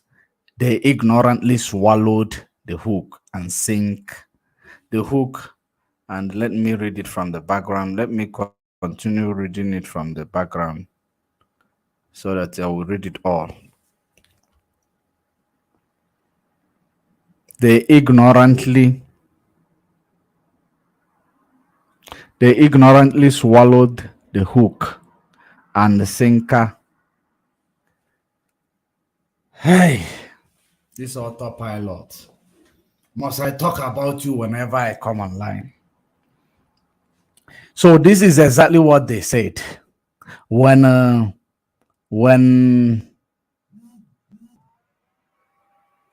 Emmanuel answered that call. And as if I knew, I made inquiries with regards to that call Emmanuel answered. Hey, wow. As if I knew, I made inquiries as per what was going on there. During that time, they said he answered a call. I saw, let me actually present that video. That reminds me. Then let me tell you exactly what happened there. Because that was when they were asking about Ejimako. He was asking about Ejimako.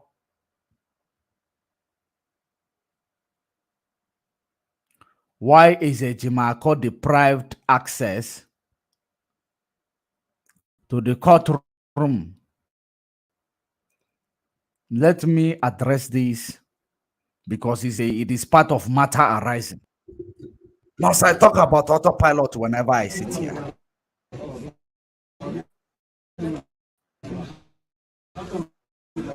They constitute nuisance all over the place all the time.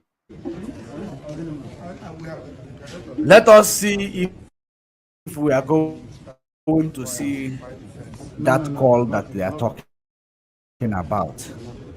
Then let me tell you exactly what is going on here. This was when Mazen Nnamdi Kanu arrived in court, met his people, his lawyers, and the wife as well.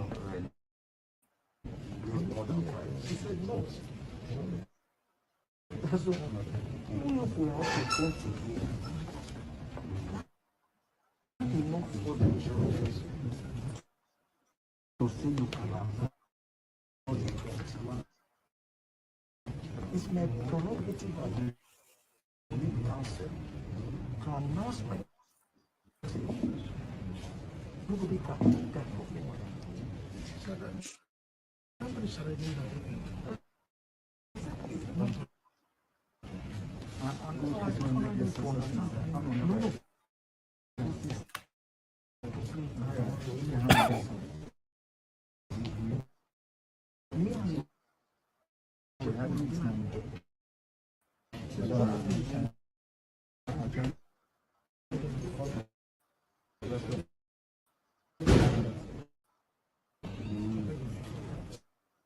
So I'll finish.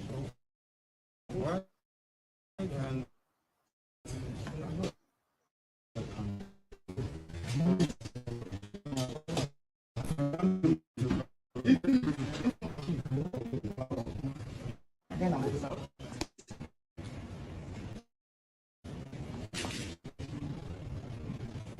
Pay very good attention, but you will know the reason. When I tell you the reason why, you will believe.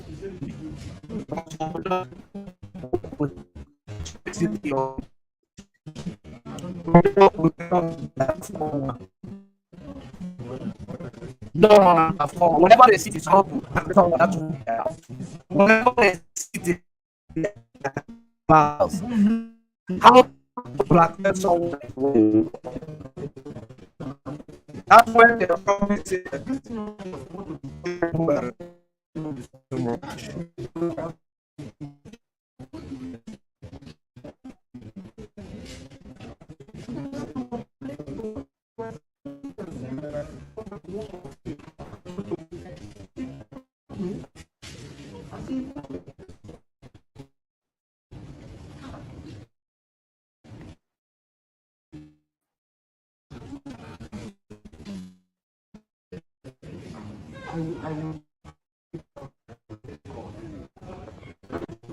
This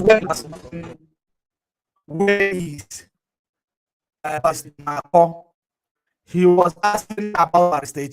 That's not type of the DSS. They do what because it's Marco, of course, they were not in court because result in that state. So DSS will not be happening. No, they don't want him around. That's exactly what you saw happen here. And let's continue. Let's see what is.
So, welcome back, and I'm sorry for that interruption. It is part of it. It is part of it. So you saw exactly what that call Emmanuel was making. It was a call to find out from Ejimako what stopped him from entering the court.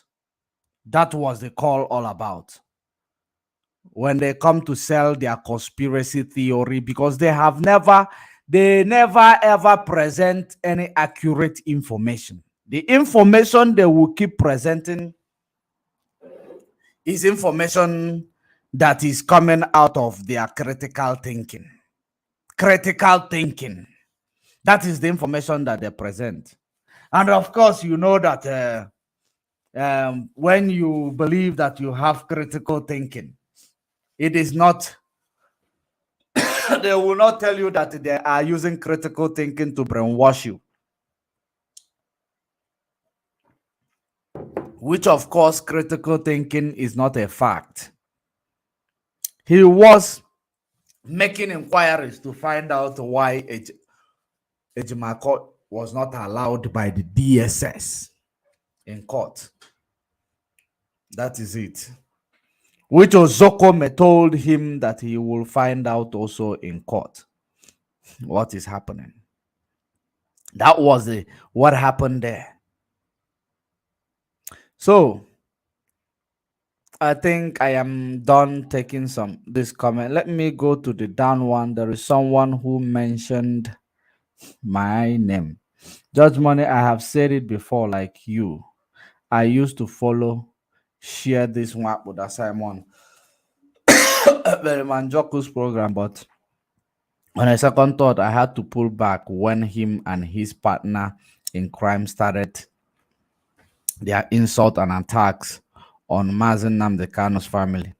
I kind of know the one that is on a mission to destroy IPOB and Biafra agitation via Nelly Ofebu. Enough becomes enough.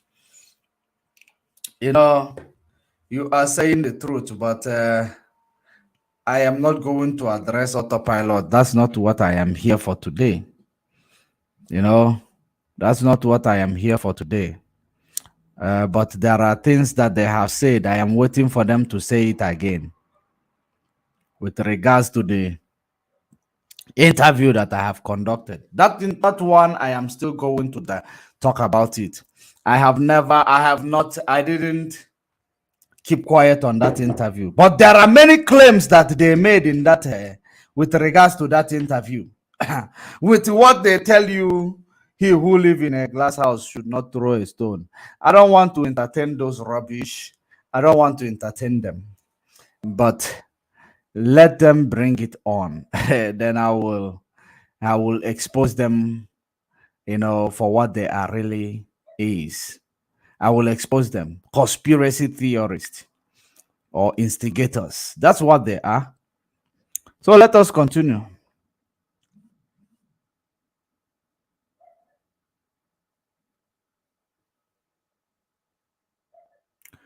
Yeah, they claim that Mazen Namdekano's younger brother is working with that useless federal government lawyer. There is nothing I have not heard. There is nothing I have not heard from these people. It's no longer Canon Takano, it's now Emmanuel Bikon. There is nothing I have not heard from this author Halot. But we will address them. We will address them when their time comes. When their time comes, we will address them. Their time is not today. The only concern Autopilot have is money, money, money, money. Of course, that's what they have. Autopilot doing release of Mazen Namdekano.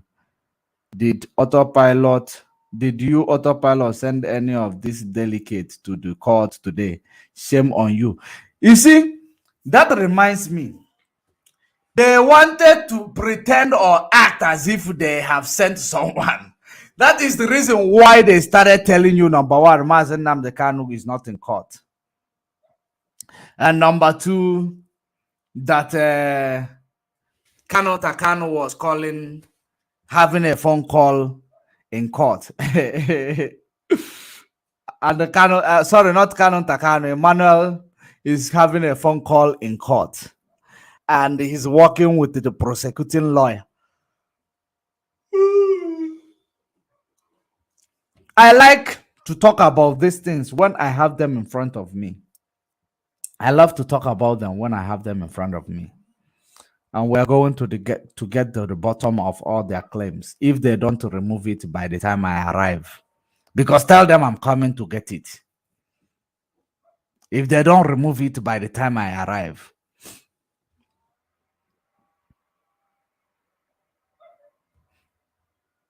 Remember Femi Falana, and a high-quality human rights lawyer in Nigeria, said that Mazen Nnamdi Kanu has no case to answer. He advised Nigeria government to settle out of court. Also, Abia judge advised Nigeria government to settle out of court too. So, Madam Bita, do yourself a great idea, and let the rules take place. No, I believe that is the route. They have no choice. They have no choice. That is the route they should go. That is the route they should go. I don't want to emphasize on that too much, but I believe time will tell.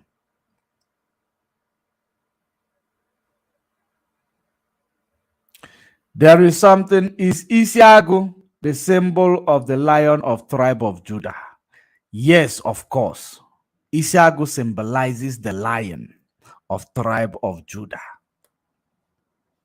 Isiagu symbolizes the lion of tribe of Judah. That is the lion. We are the tribe of Christ. That is the tribe of Jesus Christ you hear about today. That is the tribe. Isiagu signifies the lion of tribe of Judah. Isiagu. That is the reason why when you are in a foreign land, you call yourself each other Ago. Ago Bia. Ago, how far? Ago, you don't understand. There is a history tied, behind those things. Isiagu signifies the lion of tribe of Judah. That's what we are.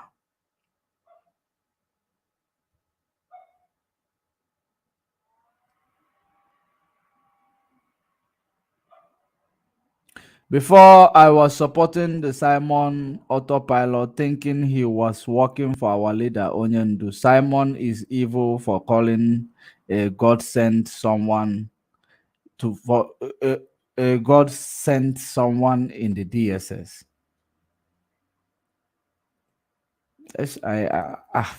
I can't.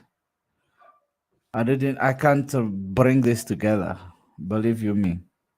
I am tired. I can't bring this together.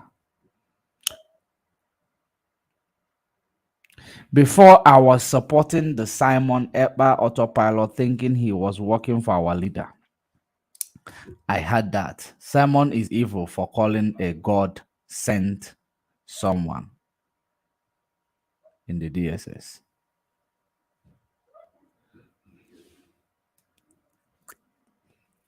Oga Nnamdi Kanu said, anything you can do to make us leave Nigeria, do it to stop. Do it. Stop attacking people. Anything you can do to leave Nigeria, do it. Why don't you say you said it yourself? Why are you saying Nnamdi Kanu said it? Have you ever asked yourself on what context did he say it? That is the reason why so many of you is going around selling a conspiracy that Nnamdi Kanu told you, if you look for him, you don't find him. You should destroy the zoo. But we have found him. We found him. Because you people, you listen, you don't pay attention. You don't try to decode in a coded word in anybody's word. How can you understand that Bible that you are carrying around? That is the reason why the religious people are busy exploiting you. Pastors and these people are busy exploiting you because they use the Bible, they quote it out of context. The same way you are quoting the words of Mazen Nnamdi Kanu out of context all the time. That is what you do. And you are using it to manipulate the gullibles among us. Mazen Nnamdi Kanu told you anything you can do to make Biafra come. Go and remove the mask that is in Buhari's face. That is something you can do. Or you always only trying to think what you can do to make our people to be poor? Is it only what you are trying to do? Go and remove the mask on Buhari's face. That is something you can do to make us leave Nigeria. Ndiberibe, small brain.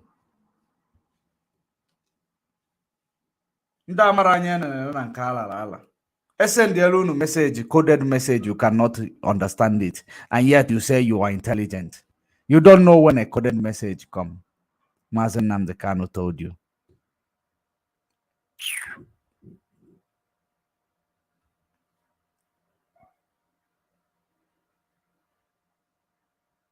I have read this before.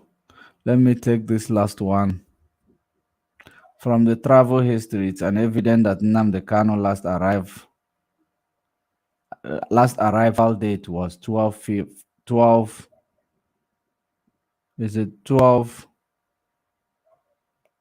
June 2021, and there is no evidence exhibited to prove that he thereafter left the country. Attorney General of Kenya. Yes, that is, he is technically still in Kenya. He is technically still in Kenya.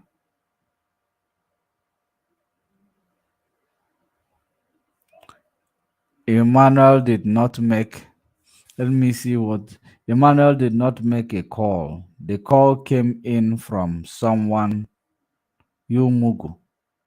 Why would you, Emmanuel, call Ejimako to find out why he was not allowed to when he was with the barristers at the time the call came in?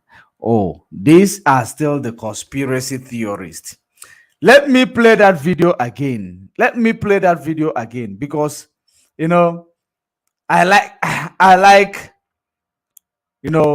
let me see it. Maybe I did not see it well.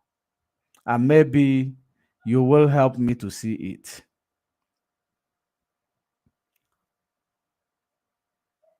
Because whichever way you come, we are going to expose you. Whichever way you bring it, we are going to expose you. I want you to pay attention.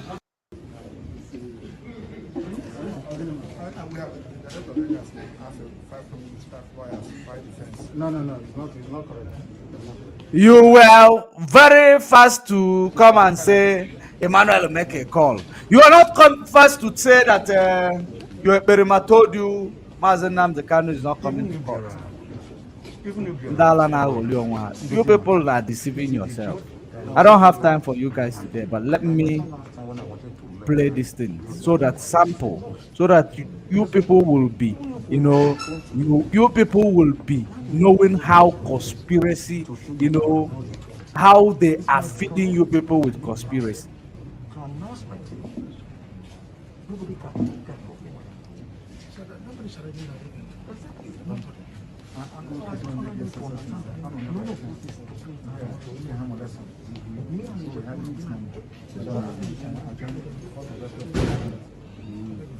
So, why can't I want him to come in.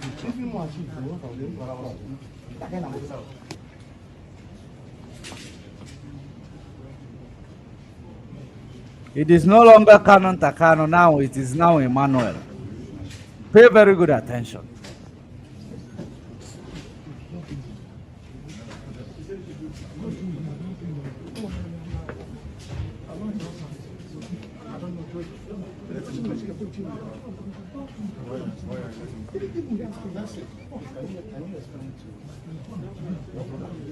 No, take this thing easy. Nobody is stopping anybody. Even me, you have been stopping me and for more than 5 minutes. It's now. This lawyer was brought to the bar. Did you hear that? Canon Takano asked Mike, why is this guy, why is he not in court? Why did they deprive him access from entering the court? And I want you to follow the action body to body. Listen very attentively. He still come here to ask them again, why is a Jumako not in court? Then he took up a phone.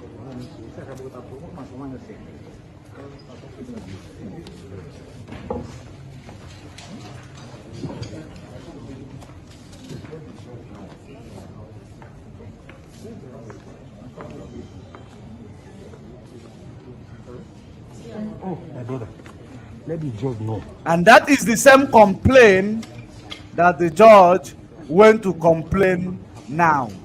Did you hear that? That is the same complaint. He asked them, why is Ejimako not in court? Which Ozokome said he will complain it in court as well. That the DSS deprived him from entering the court, from accessing the court. That's when he picked up a phone.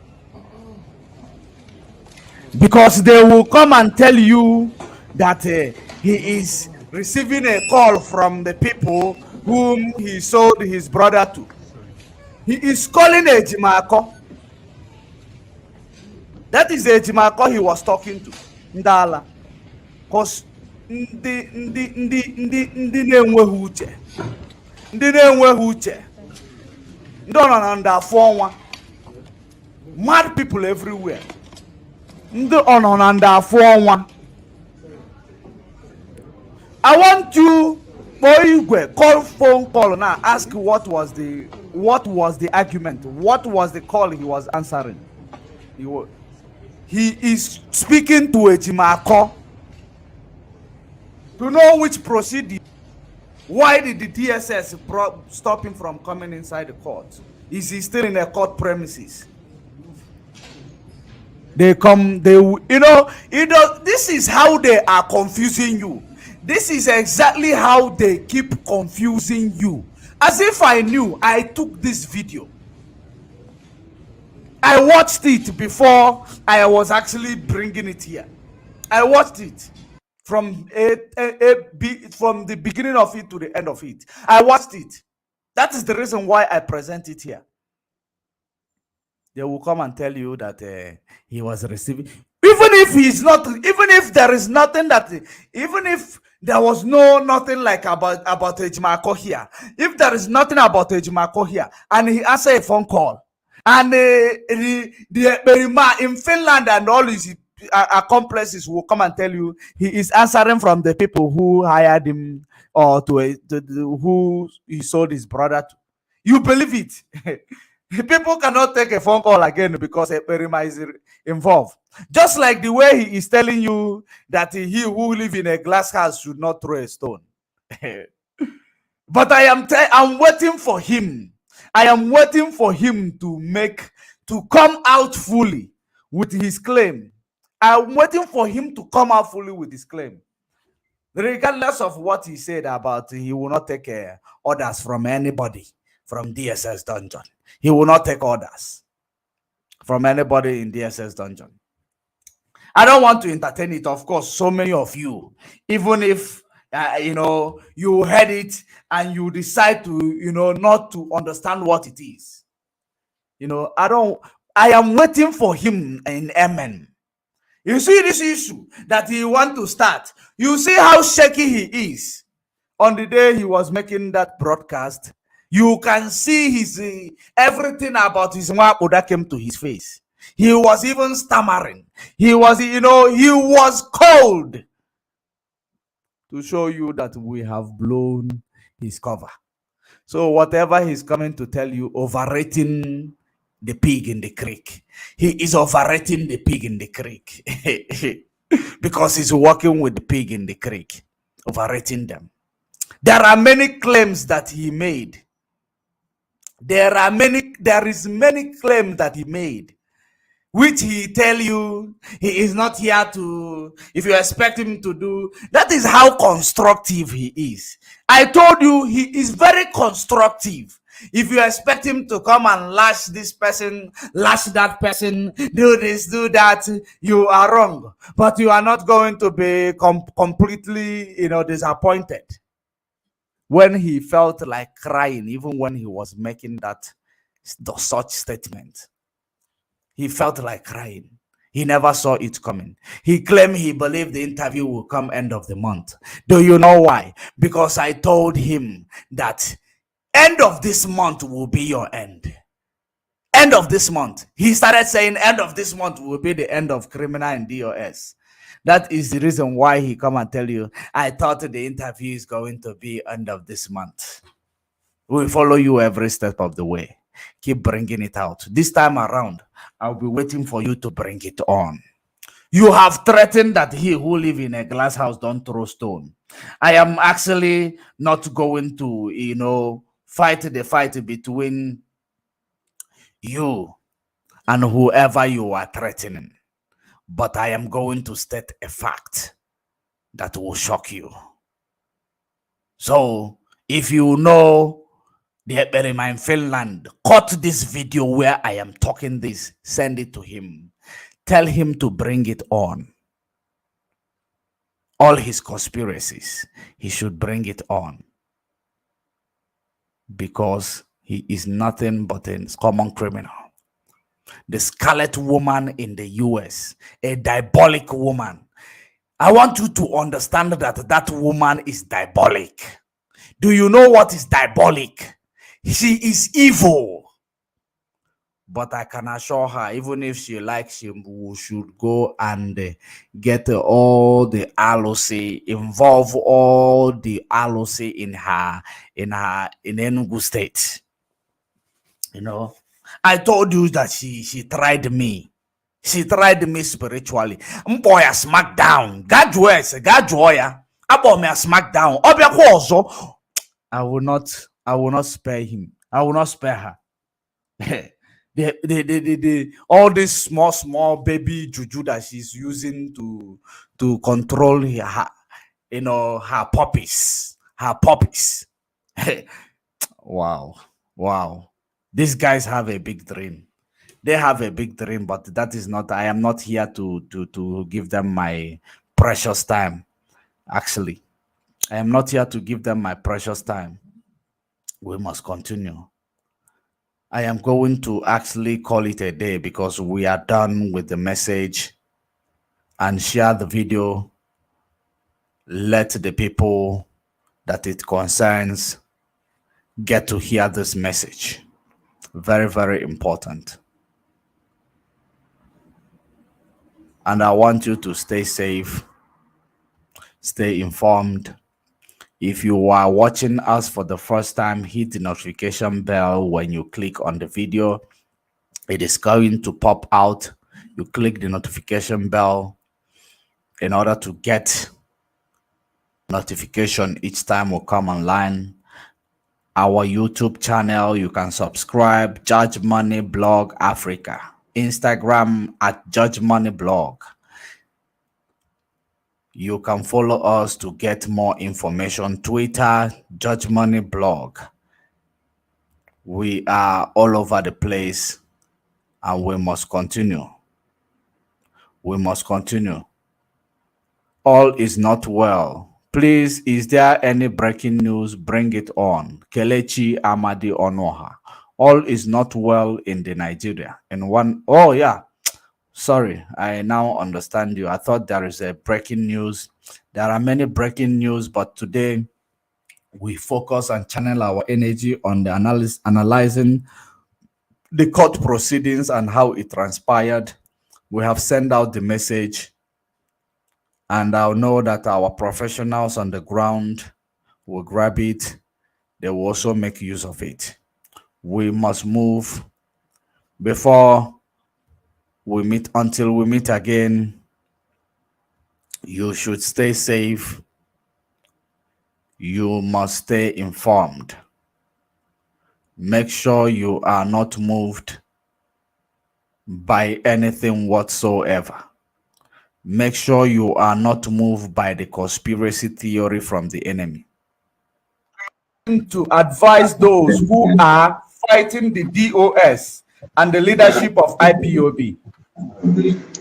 Well, if you are following my updates, I've severally admonished in line with instruction from my client. And what I can tell you is that I understand that many people don't understand that any message coming out from me is coming out from Nnamdi Kanu. I'm going to say it today. If I write any word, I'm saying this because I know that tomorrow somebody will record what I'm saying now and keep it for him to see. Any message coming out from him, from me, but this mouth, writing update, is coming out from him. Don't add, don't subtract. I don't even subtract.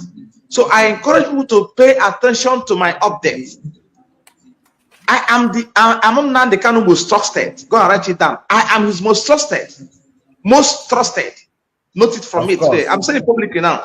I am his most trusted.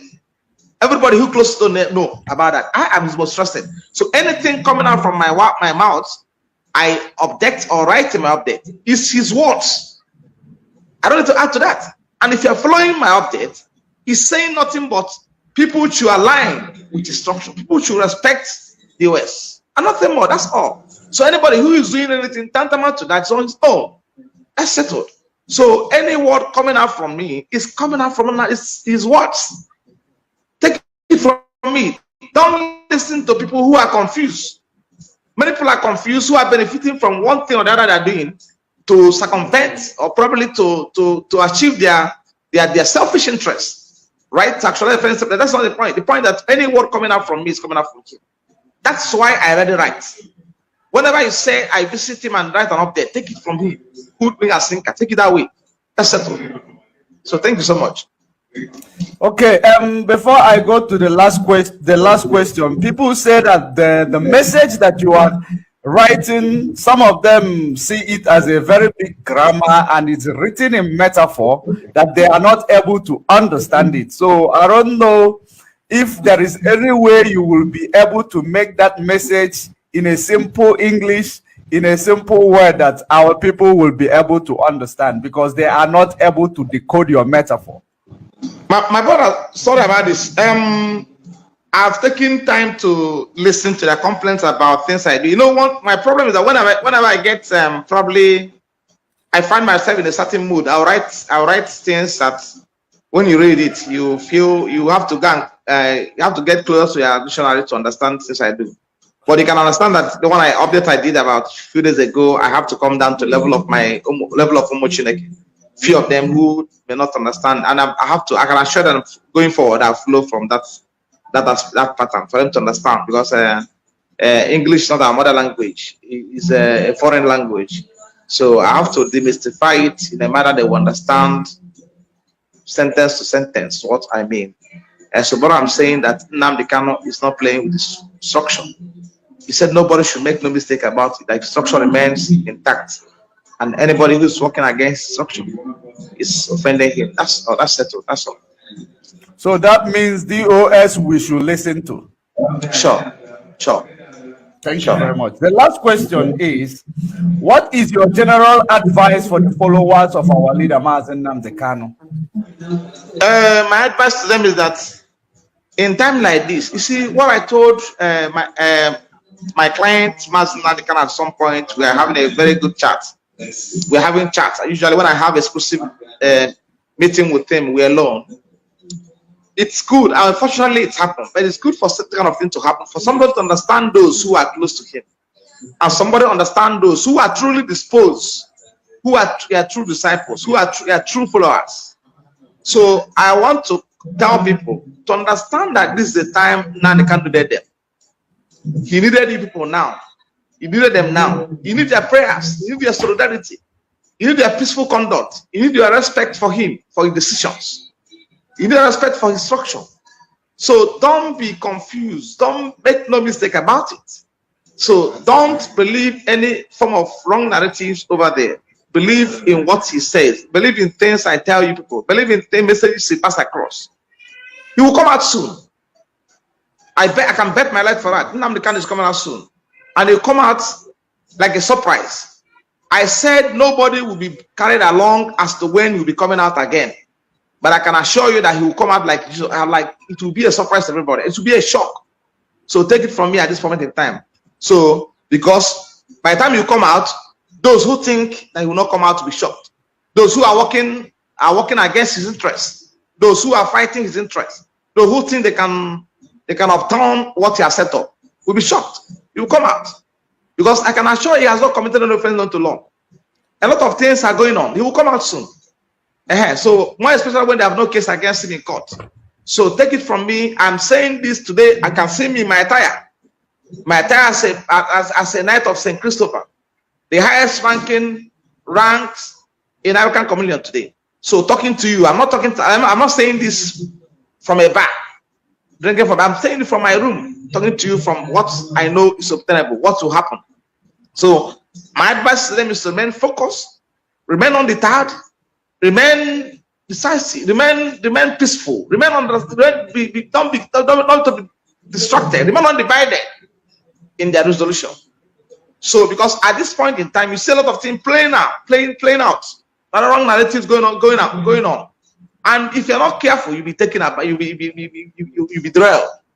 So they should not be shaky, they should not allow anybody to take them off track at this point in time. Thank you so much, my brother, Judge Money. And it's a wonderful opportunity being with you at this point in time. I commend you and rarely appear in this kind of program, but of course, you know how we get here. So I thank God for being with you today. Today's a special day for me. So we're getting set for Wednesday, and you see me in court, and you see Nnamdi Kanu in court, and something good will happen on Wednesday. Thank you so much, and man bless. Thank you so much. Thank you so much. It is an honor for to have you acknowledge this call. Very, very. Thank you very much. Thank you very much. God bless you. More oil to your elbow. May Chukwu Okike keep strengthening you with wisdom, knowledge, guidance, and understanding. And he will give you strength to overcome all these shenanigans. And at the end, we are going to emerge victoriously. Thank you very much once again. Amen. Man bless.